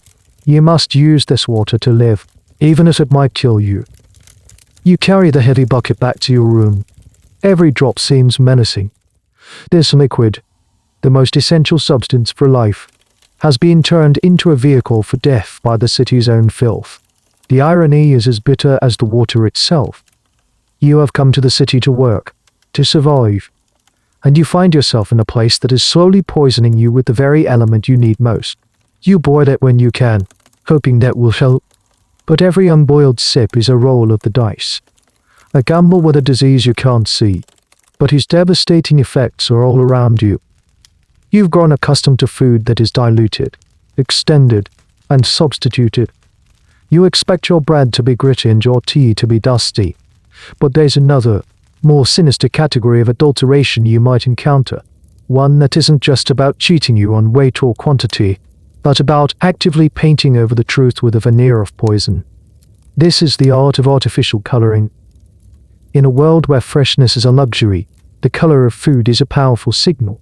Bright green pickles, rich red cheese, vibrant yellow sweets, these colors suggest quality and flavor. But in the back alleys of the industrial city, these beautiful hues were often achieved using a palette of toxic heavy metals and chemical dyes. One day, feeling a strange craving for something sharp and sour, you might spend a half-penny on a large pickle from a jar on a pub counter. It's a magnificent-looking thing, a vibrant, almost jewel light green, far greener than any cucumber you ever saw growing in a field. You crunch into it. It's intensely sour, and it has a strange, metallic tang that you can't quite place. You've just eaten a pickle that has likely been greened with copper sulfate. Pickle and preserve makers would boil their wares in copper or brass pans, a process which naturally imparted a bright green color to the vegetables. To enhance this effect, they would often add copper salts directly to the brine. The result was a visually stunning product that was also, unfortunately, laced with a toxic heavy metal. Consuming copper could lead to agonizing stomach pains, and in larger doses, acute poisoning. This practice wasn't limited to pickles. The desire for vibrant colors permeated the entire food supply of the poor. You might buy a small piece of cheese, tempted by its rich, reddish-orange color that suggests a well-aged, flavorful product. But that color was likely not from aging. It could have been achieved by mixing the curds with annatto, a relatively harmless plant-based dye. Or, if the cheesemaker was less scrupulous, it could be from something far more dangerous: red lead. This lead oxide, a cheap and brilliant red pigment normally used for industrial paint, was a known adulterant in cheese, cayenne pepper, and even some sweets.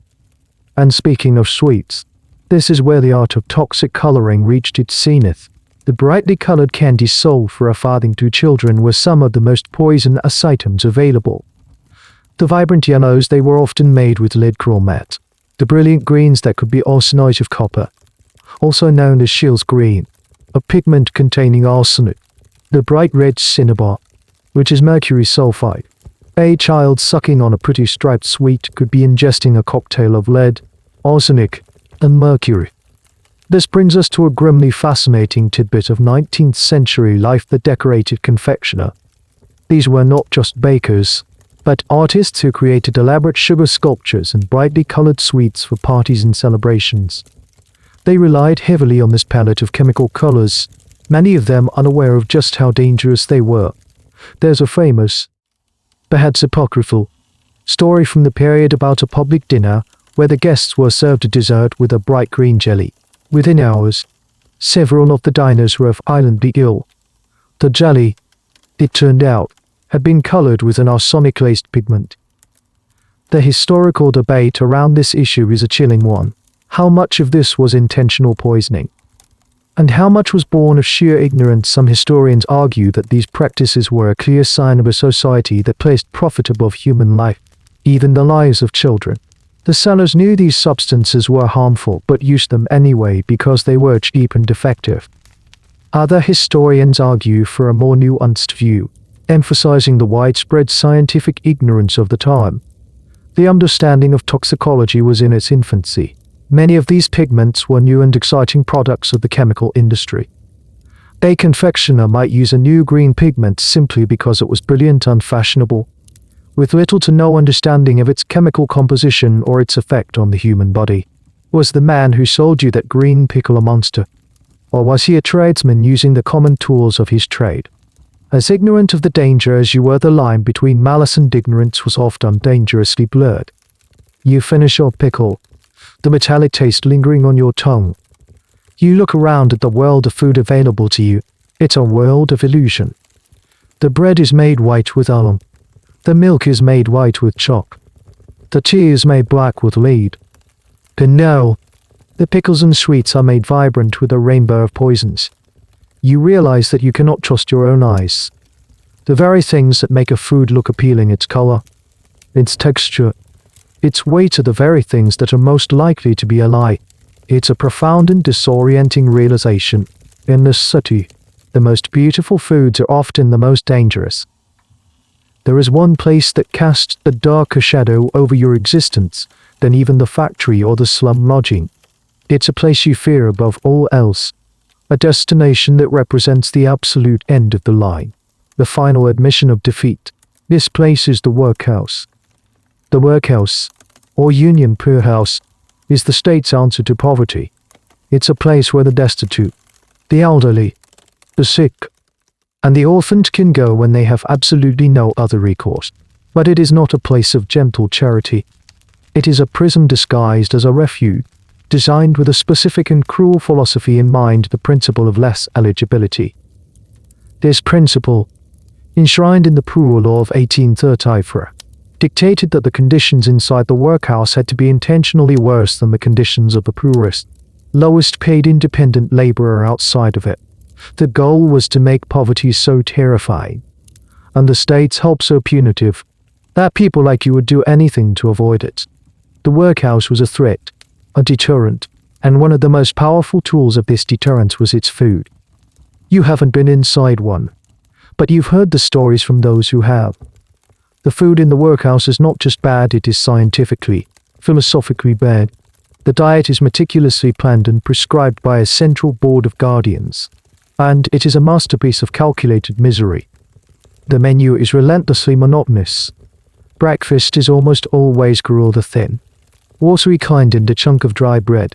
Dinner might be more bread, perhaps with a small piece of cheese, or a watery soup with a few sad vegetables floating in it.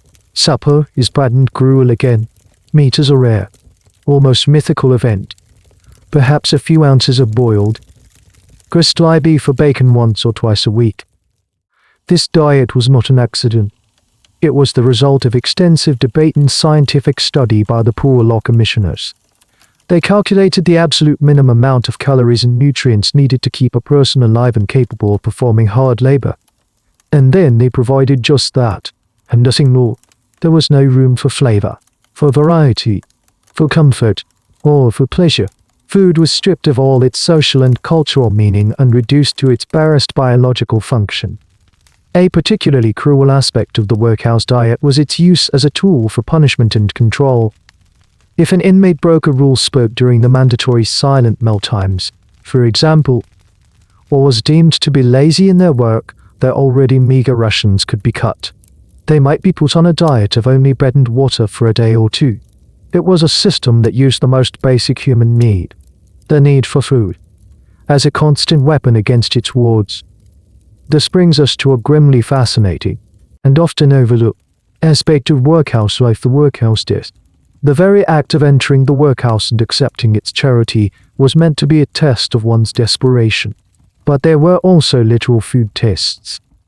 For instance, a common task assigned to inmates was picking the mind-numbingly tedious job of teasing apart old, tarred ropes into fibrous strands.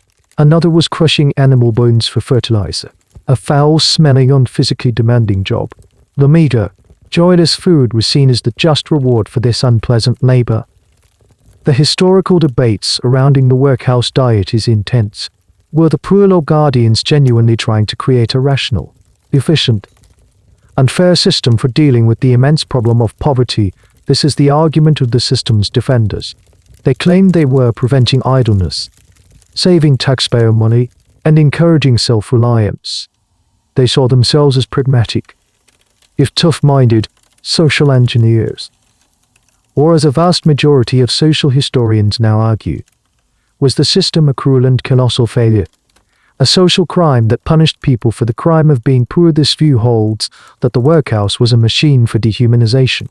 The diet, the uniforms, the separation of families, the forced silence, the pointless labor, it was all part of a systematic effort to strip people of their dignity and their will. The food wasn't just about minimal nutrition, it was about breaking the human spirit. Was it a rational system, or was it, as one critic famously called it, a system of philosophical torture? You walk past the high, blank brick walls of the local workhouse. There are no windows on the ground floor. The gate is heavy and barred. It looks like a fortress. You pull your thin coat tighter around you. The thought of the food inside the endless, watery gruel served in silence is more terrifying than your own gritty bread and chalky milk. Your life is hard. Your food is a constant disappointment and a source of anxiety, but at least it is yours. You choose it. You buy it. You eat it on your own terms. The food in the workhouse is the taste of absolute surrender. Then you will do anything, eat anything, to avoid it. The fear of the workhouse is a cold, constant presence in your life. It's more than just a fear of hunger or hard labor, it's a deep, existential dread. To understand why, you have to understand that the workhouse meal was more than just bad food. It was a form of psychological warfare. It was designed to make poverty feel like a moral failing, and to make the state's charity feel like a punishment. Imagine, for a moment, that the worst has happened. You've lost your job at the factory. Perhaps due to an injury or a downturn in trade, you have no savings. Your landlord has evicted you. You have walked the streets for days, sleeping in doorways, until hunger and despair have driven you to the one place you swore you would never go, the workhouse gate. Upon entry, you are stripped of your identity. Your own clothes are taken away, replaced with a rough, ill-fitting uniform that marks you as an inmate, a pauper. You are separated from any family you might have. Men, women, and children are all housed in different wings. And then, you are subjected to the ritual of the workhouse meal. You file into a large, bare hall. The tables are long wooden planks. You sit on a hard, backless bench. The room is cold and echoes with every sound. There is a rule of silence. You are not allowed to speak to the person next to you. The only sounds are the shuffling of feet, the clatter of spoons on earthenware bowls, and the watchful footsteps of the workhouse master. A server, another inmate, ladles out your portion of gruel. It is served in a standardized, institutional bowl. The portion is precisely measured. Everyone gets the same. There is no more, and no less. The taste is exactly as you feared, a watery, tasteless paste. You eat it under the silent gaze of the master, whose job is to enforce the rules and watch for any sign of rebellion. This experience is a world away from even your most miserable meal outside. When you bought a slice of gritty bread, it was a transaction. You made a choice. When you shared a boiled potato with a roommate, it was a moment of communion. But here, there is no choice, no community, no dignity. The food is not given, it is administered, like medicine. The meal is not an act of sustenance, it is an act of submission. This is where you might encounter the strange and cruel logic of dietary tables. The workhouse menus were not the same everywhere. They were often tailored to the local population and the prejudices of the local poor law guardians. For example, in some regions, potatoes were seen as an Irish food that would encourage laziness. So they were deliberately excluded from the diet. This use of food to enforce cultural and national stereotypes is a dark and fascinating corner of social history. The historical debate here focuses on the psychological impact of this regime. Did the less eligibility principle actually work? As a deterrent, the defenders of the system pointed to the fact that many poor people would rather starve on the streets than enter the workhouse. They saw this as proof that the system was correctly calibrated to encourage self-reliance. However, a vast body of historical work argues that this interpretation is perverse. The system didn't encourage anything, it terrorized. The fear of the workhouse diet and the loss of liberty created a permanent, grinding anxiety in the minds of the poor. It made them more likely to accept dangerous working conditions and starvation wages, because anything was better than the Bastille, as the workhouses were nicknamed. The diet wasn't just a deterrent, it was an instrument of social control that helped keep the factory workforce compliant. Was it preventing dependency? Or was it a form of state-sponsored terror designed to prop up a system of cheap labor? You finish your bowl of gruel in the echoing silence. You are surrounded by people, yet you have never felt so alone. The food has filled your stomach, but it has emptied your soul. This is what you were so afraid of. It's not just the blandness of the gruel, it's the silence. It's the uniform. It's the feeling of being a number, a problem to be managed, a mouth to be fed at the lowest possible cost. This is why people fought so hard to stay out. It's why they would eat diseased meat, drink questionable beer, and live in squalor. Because outside those walls, no matter how hard life was, you were still a person. You had a name, not just a number. You could talk to your friends. You could make a choice, even if it was a choice between two bad options. Inside the workhouse, the food they served you was a constant, daily reminder that you had no choices left. It was the taste of complete and utter failure. And that was a taste far more bitter than any watery gruel. You managed to stay out of the workhouse, but your body is keeping a quiet, detailed record of your diet. The months and years of hard labor, fueled by a monotonous and deficient intake of calories, begin to take their toll in ways that are undeniable. You don't need a doctor to tell you that you are unwell. You feel it in your bones. You see it in the mirror, and you sense it in the persistent, grinding fatigue that no amount of sleep can cure. You wake up in the morning and your joints ache, a deep, dull pain that makes the simple act of getting out of bed a struggle. Your bed, perpetually stooped over the loom, is a landscape of chronic pain. You look at your reflection in a shard of broken glass and see a stranger. Your face is pale and drawn. There are dark circles under your eyes that never seem to fade. Your skin has a sallow, unhealthy tint. The most visible sign is in your bones. You might notice that your legs are not quite straight. that they have a slight but definite bow to them. Or you might see it in the children of your neighborhood, many of whom have pronouncedly bowed legs or not knees. This is rickets, a disease caused by a severe deficiency in vitamin D and calcium. In a life spent indoors in a factory, under a sky permanently clouded by smoke, your body is starved of the sunlight it needs to produce vitamin D. Your diet, devoid of milk, cheese, or leafy greens, provides almost no calcium. Your skeleton, quite literally, is not strong enough to support your body. Then there are your teeth. You have a constant, low-grade tooth. Your gums are sore and sometimes bleed when you chew your hard, coarse bread. One day, you might feel a tooth become loose, and a few weeks later, it falls out. You are not yet an old man, but you are losing your teeth. This is a sign of scurvy, or something very much like it. While full-blown scurvy of the type that sailors got was rare, a chronic, low-level deficiency in vitamin C was endemic. Your diet of bread, potatoes, and occasional boiled meat scraps contains almost none of this vital nutrient, which is essential for the body's connective tissues, including the ones that hold your teeth in your head. This brings us to a little-known medical phenomenon of the time, often referred to as subclinical malnutrition. You might not have a full-blown, easily diagnosable deficiency disease like pellagra or beriberi. Instead, you suffer from a general state of being undernourished. Your immune system is compromised. A small cut on your hand from the factory machinery doesn't heal properly, it festers and becomes infected. A common cold lingers for weeks, turning into a hacking cough that settles deep in your chest, a condition made infinitely worse by the cotton dust you inhale all day. The historical debate here centers on how to interpret the physical evidence of these bodies. For a long time, historians and archaeologists who studied the skeletal remains from this period focused on the stress markers, the signs of disease, bone deformities, and stunted growth. The narrative was one of unmitigated disaster. The industrial diet was seen as a catastrophe for the health of the working class. More recently, some optimist economic historians have challenged this view.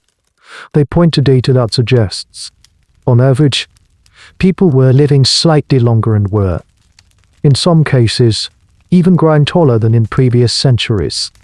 They argue that while the diet was poor, the sheer caloric consistency, the fact that you could get that bread and potatoes every day, prevented the catastrophic famines that had plagued earlier eras. They argue that the miseries of industrial life have been overstated, and that, in the long run, it was a necessary step towards modern prosperity. Was your bowed, naked, toothless body a tragic victim of industrial capitalism, or were you a transitional figure, paying the necessary biological price for future progress? You don't know the names for your conditions. You don't know about vitamin C or D.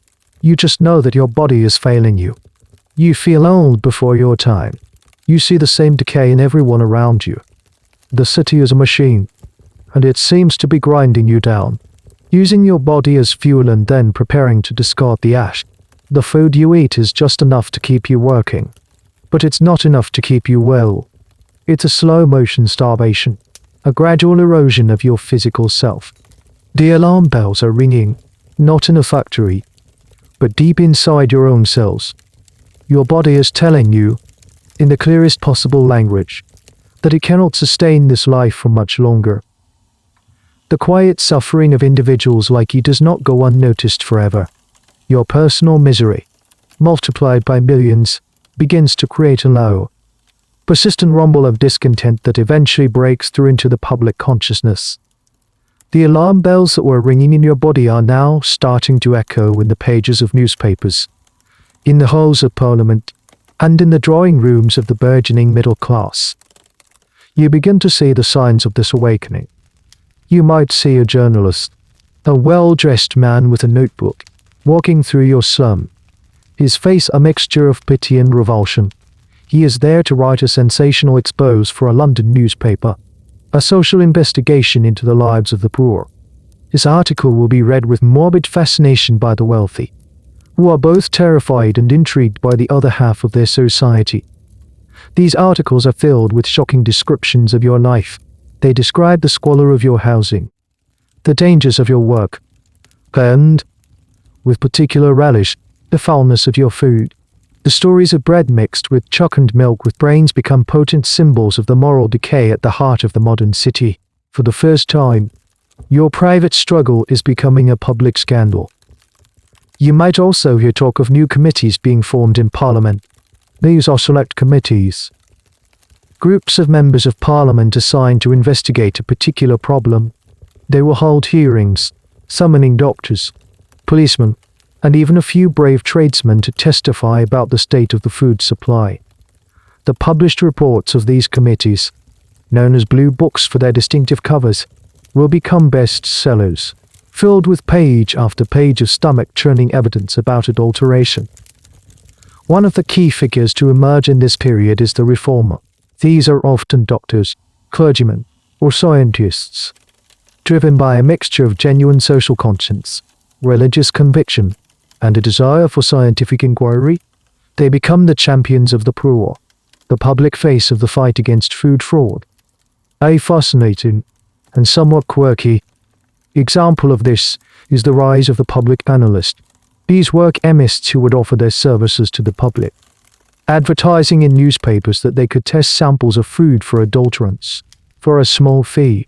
A suspicious housewife could send in a sample of her tea or sugar and receive a scientific report on its purity. This was a grassroots form of consumer protection, a small-scale attempt to fight back with science. The historical debate here revolves around the motivations for this reform movement. Was it driven by a pure, altruistic desire to help the poor and improve public health? This is the traditional, heroic narrative. It paints a picture of noble crusaders fighting against the forces of greed and ignorance for the good of all. However, many modern historians offer a more cynical, class-based interpretation. They argue that the middle class was not primarily motivated by pity, but by fear. They feared that the diseases festering in the slums, the cholera, the typhoid, the tuberculosis, would not stay there. They knew that disease did not respect class boundaries and that their own families were at risk. Furthermore, they feared social unrest. A hungry, sick, and desperate working class was a revolutionary threat. Food reform, in this view, was not an act of charity, but an act of self-preservation. It was a way to keep the workforce healthy enough to work and placid enough not to rebel. Was the journalist exposing your plight to friend, or was he just trying to protect his own comfortable world from the consequences of your misery? You feel a strange mixture of hope and resentment as you witness this new attention. On one hand, it's a relief that someone is finally talking about the injustices you face every day. There is a sense that things might, just might, get better. On the other hand, there is a deep resentment at being treated as a case study, a problem to be solved. The reformers talk about you, but they rarely talk to you. You are the object of their charity or their fear, but you are not their equal. The anger that had been a quiet, personal feeling begins to find a collective voice. Workers start to organize. They form committees and associations. They hold meetings in pubs and union halls. They draft petitions demanding government action. The call for pure food for the poor becomes a rallying cry, a tangible demand that unites people across different trades. The rumbling discontent is slowly, painfully, turning into an organized movement. The fight is no longer just about your individual survival, it's becoming a battle for the health and dignity of your entire class. The growing public anger is a powerful force, but it needs a weapon. Outrage and anecdotal evidence are not enough to change the law. The battle against food adulteration required a new kind of hero, one armed not with a sword, but with a microscope. The key to exposing the crime was to make the invisible visible. This is where you would first hear the name of a man like Arthur Hill Hassel. Hassel was a physician and a pioneering microscopist, and he would become the most famous and effective of the food safety crusaders. In the early 1852, he was commissioned by the editor of the famous medical journal, The Lancet, to conduct a groundbreaking investigation. His mission was to use the full power of modern science to analyze the food being sold in London. Hassel's work was revolutionary. He didn't just rely on hearsay or visual inspection. He took samples, hundreds of them. He bought bread, milk, tea, sugar, pickles, and pepper from shops all over the city, carefully labeling each one. Then, back in his laboratory, he placed these samples under his microscope, and what he found was a hidden world of filth and fraud. The reports, published weekly in The Lancet under the title An Analytical Sanitary Commission, were a sensation. For the first time, the public could see the adulteration for themselves. Hassel's articles were accompanied by detailed engravings of what he saw through his lens. You could see the jagged, irregular particles of chalk mixed in with the soft, round starch granules of flour. You could see the woody fibers of sloe leaves hiding amongst the delicate structures of a real tea leaf. You could see the terrifying, alien-like sugar mites crawling through a sample of brown sugar. This made the problem undeniable. A baker could claim that the grit in his bread was just bran, but he couldn't argue with a magnified image that clearly showed the crystalline structure of alum. The microscope was an impartial, unimpeachable witness. It turned vague suspicions into hard, scientific fact. Hassel even took the audacious step of publishing the names and addresses of the vendors from whom he had purchased the adulterated samples, a practice of naming and shaming that terrified the dishonest and emboldened the honest. This brings up a fascinating bit of trivia about the scientific tools of the time. The microscopes Hassel used were beautiful, brass and mahogany instruments, but they were not as powerful as modern ones. The work was painstaking. He had to prepare his own slides, often using natural light from a window, reflected by a mirror, to illuminate his samples. His ability to identify and draw these microscopic contaminants with such accuracy was a testament to his incredible skill and patience. The historical debate surrounding figures like Hassel is about their legacy. Were they disinterested men of science, motivated purely by a quest for truth and public good? This is the heroic portrayal. Hassel is the Sherlock Holmes of food science, using his brilliant mind and his powerful instrument to bring villains to justice. A more critical perspective, however, examines the class dynamics at play. Hassel and his readers at The Lancet were only part of the professional middle class. Their campaign, while beneficial to the poor, was also about establishing their own scientific authority. They were positioning themselves as the experts, the ones who could be trusted to regulate and control the chaotic marketplace. The campaign was not just a fight for pure food, it was also a part of a broader professionalization movement, where doctors and scientists sought to carve out a position of power and influence in a rapidly changing society. Was Hassel a selfless champion of the people, or a brilliant careerist who found a cause that perfectly aligned with his ambitions? The truth, as always, is likely a complex mix of both. For you, a factory worker, the details of these scientific debates are remote, but the impact is real. You might see a copy of The Lancet's report pasted in a pub window or being read aloud to a crowd of angry listeners. The engravings are powerful. Seeing a magnified image of the filth in your daily food is validating. It proves you weren't imagining it. It gives a name and a shape to the betrayal you've felt for so long. Hassel's work provided the ammunition that the reform movement desperately needed. It shifted the debate from "is there a problem" to "what are we going to do about it?" The evidence was now on the table, magnified 100 times and printed in black and white for all to see. The pressure on Parliament to act became immense. The era of caveat attempt to let the buyer beware was drawing to a close, not just because of public outrage, but because science had finally undecisively exposed the crime. The weight of evidence is now overwhelming.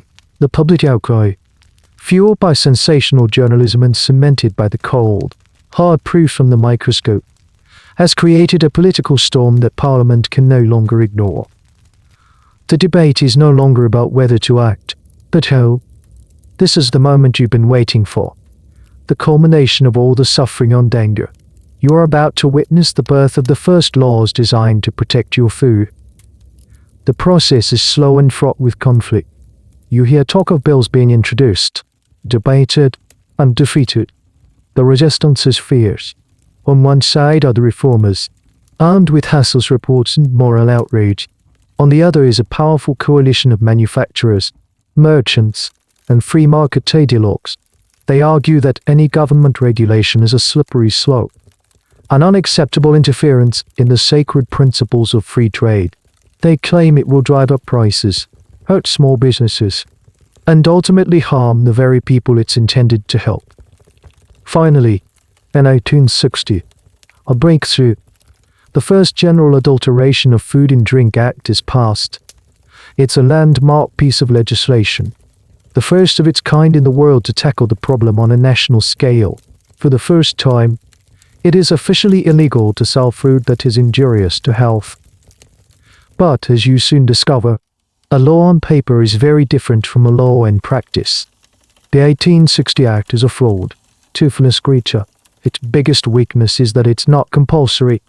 It gives local authorities the option to appoint a public analyst to inspect food, but it doesn't require them to. Most towns and boroughs, wanting to save money or bowing to pressure from local businesses, simply do nothing. In the first 10 years of the Act's existence, only a handful of analysts are appointed across the entire country. Furthermore, the law is vague. What exactly constitutes injurious to health? Is almond bread injurious? What about chop? The burden of proof is incredibly high. To secure a conviction, you have to prove not just that the food was adulterated, but that the seller knew it was adulterated and intended to cause harm. This is almost impossible to do. A baker could always claim he bought the flour already containing alum from the miller, and he was none the wiser. This is where you might encounter a curious legal quirk of the era, the custom of the trade defense. A tradesman accused of adulteration could argue in court that what he was doing was simply a long-standing and accepted practice within his industry. A tea dealer, for example, might argue that mixing sloe leaves with real tea was a standard custom of the trade, not a criminal act of fraud. This defense was often successful, much to the frustration of reformers. The historical debate he raised about the significance of these early, fraud laws. Were they a complete failure? A cynical political maneuver designed to appease the public without actually changing anything? This view holds that the 1860 Act was a symbolic gesture, so full of loopholes and weak on enforcement that it had little real impact on the food you ate. A more optimistic view, however, sees it as a crucial first step. It established a vital principle that the government had a right and a duty to regulate the food supply. It created a legal framework, however flawed, that could be built upon and improved. The 1860 Act may have been a toothless cub, but it would eventually grow into a lion. It paved the way for a much stronger Sale of Food and Drugs Act in 1875, which finally made the appointment of public analysts mandatory and tightened the definitions of adulteration. Was the first law a failure, or was it the necessary, messy beginning of a long and difficult process?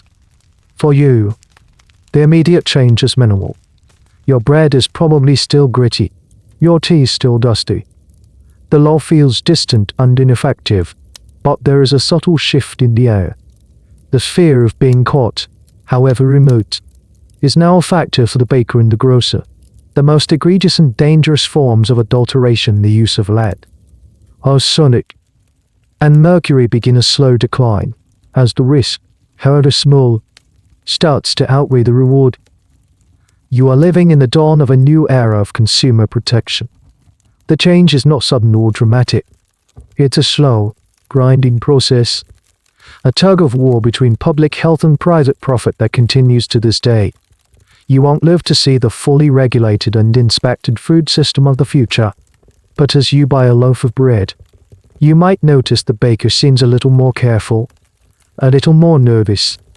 The law may be a distant thunder, but for the first time, it is there, and that small factor represents a profound victory, born from decades of misery and struggle. The long, slow march towards a safer plate of food has begun. Years have passed. The city's smoke has etched itself into the lines on your face, and the factory's roar is a permanent hum in your ears. You are older now, where you are. Your body is a testament to the life you've lived, the slight strip in your back, the gaps in your teeth, the persistent cough. But you have survived. You have endured. You sit in your small room, which is perhaps a little less grim than the first one you inhabited. You might even have a small stove of your own now. On the table is your evening meal. It's still a humble affair: a loaf of bread, a piece of cheese, a mug of tea. But something is different. You take a bite of the bread. It's still coarse, dark household bread. Not the fine white loaf of the wealthy. But the texture is better. The heavy, damp quality is gone. There is no telltale grittings of chalk or alum. It tastes simply of bread. You sip your tea. It's not the finest Ceylon, but it has the honest, brisk flavor of actual tea leaves, not the dusty, bitter taste of recycled sweepings. The change has been gradual, almost imperceptible on a day-to-day basis, but looking back, you can see the arc of the journey. The world has not become a paradise. Poverty is still your constant companion, but the relentless, daily assault of fraudulent, contaminated, and poisonous food has begun to recede. The new laws, clumsy and imperfect as they are, have started to work. The public analysts, the threat of fines, and the fear of public disgrace have forced the worst offenders to change their ways or go out of business. You are living through the slow, unglamorous victory of regulation. The invisible hand of the free market, which had so often given you a slap in the face, was now being guided, however reluctantly, by the visible hand of the state. The hour of believing the caveat emptor, that the buyer beware was a sufficient principle for feeding a nation, was over. This is a good moment to reflect on a broader historical concept: the relationship between public health and social progress. The fight for pure food was part of a larger wave of sanitary reform in the late 19th century. At the same time that laws were being passed to clean up your food, massive engineering projects were underway to clean up your water. Great sewer systems were being built beneath the city streets, finally separating drinking water from human waste.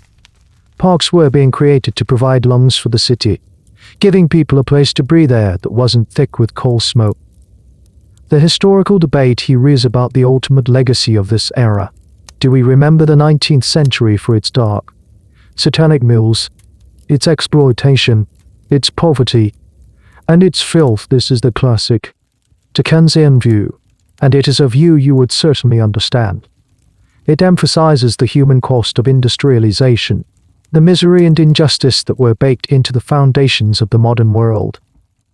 Or do we remember it as an age of profound, world-changing progress, an age that, for all its brutality, laid the groundwork for the sanitation, the public health, the scientific knowledge, and the democratic accountability that we now take for granted? This view argues that the story is not just one of suffering, but also one of incredible resilience and reform. It's the story of how a society, faced with the monstrous problems it had created, slowly and painfully began to invent the solutions. Was your life a tragedy, a testament to man's inhumanity to man, or was it part of a difficult, messy, but ultimately hopeful story of progress? You look back at the path you've traveled.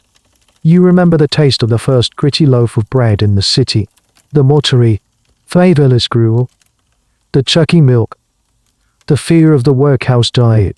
You remember the constant, low-level sickness, the gnawing hunger, the weary cynicism that came from knowing you were being cheated at every turn. That world has not vanished, but its edges have been softened. The food on your table tonight is not a feast. It is not a luxury, but it is honest.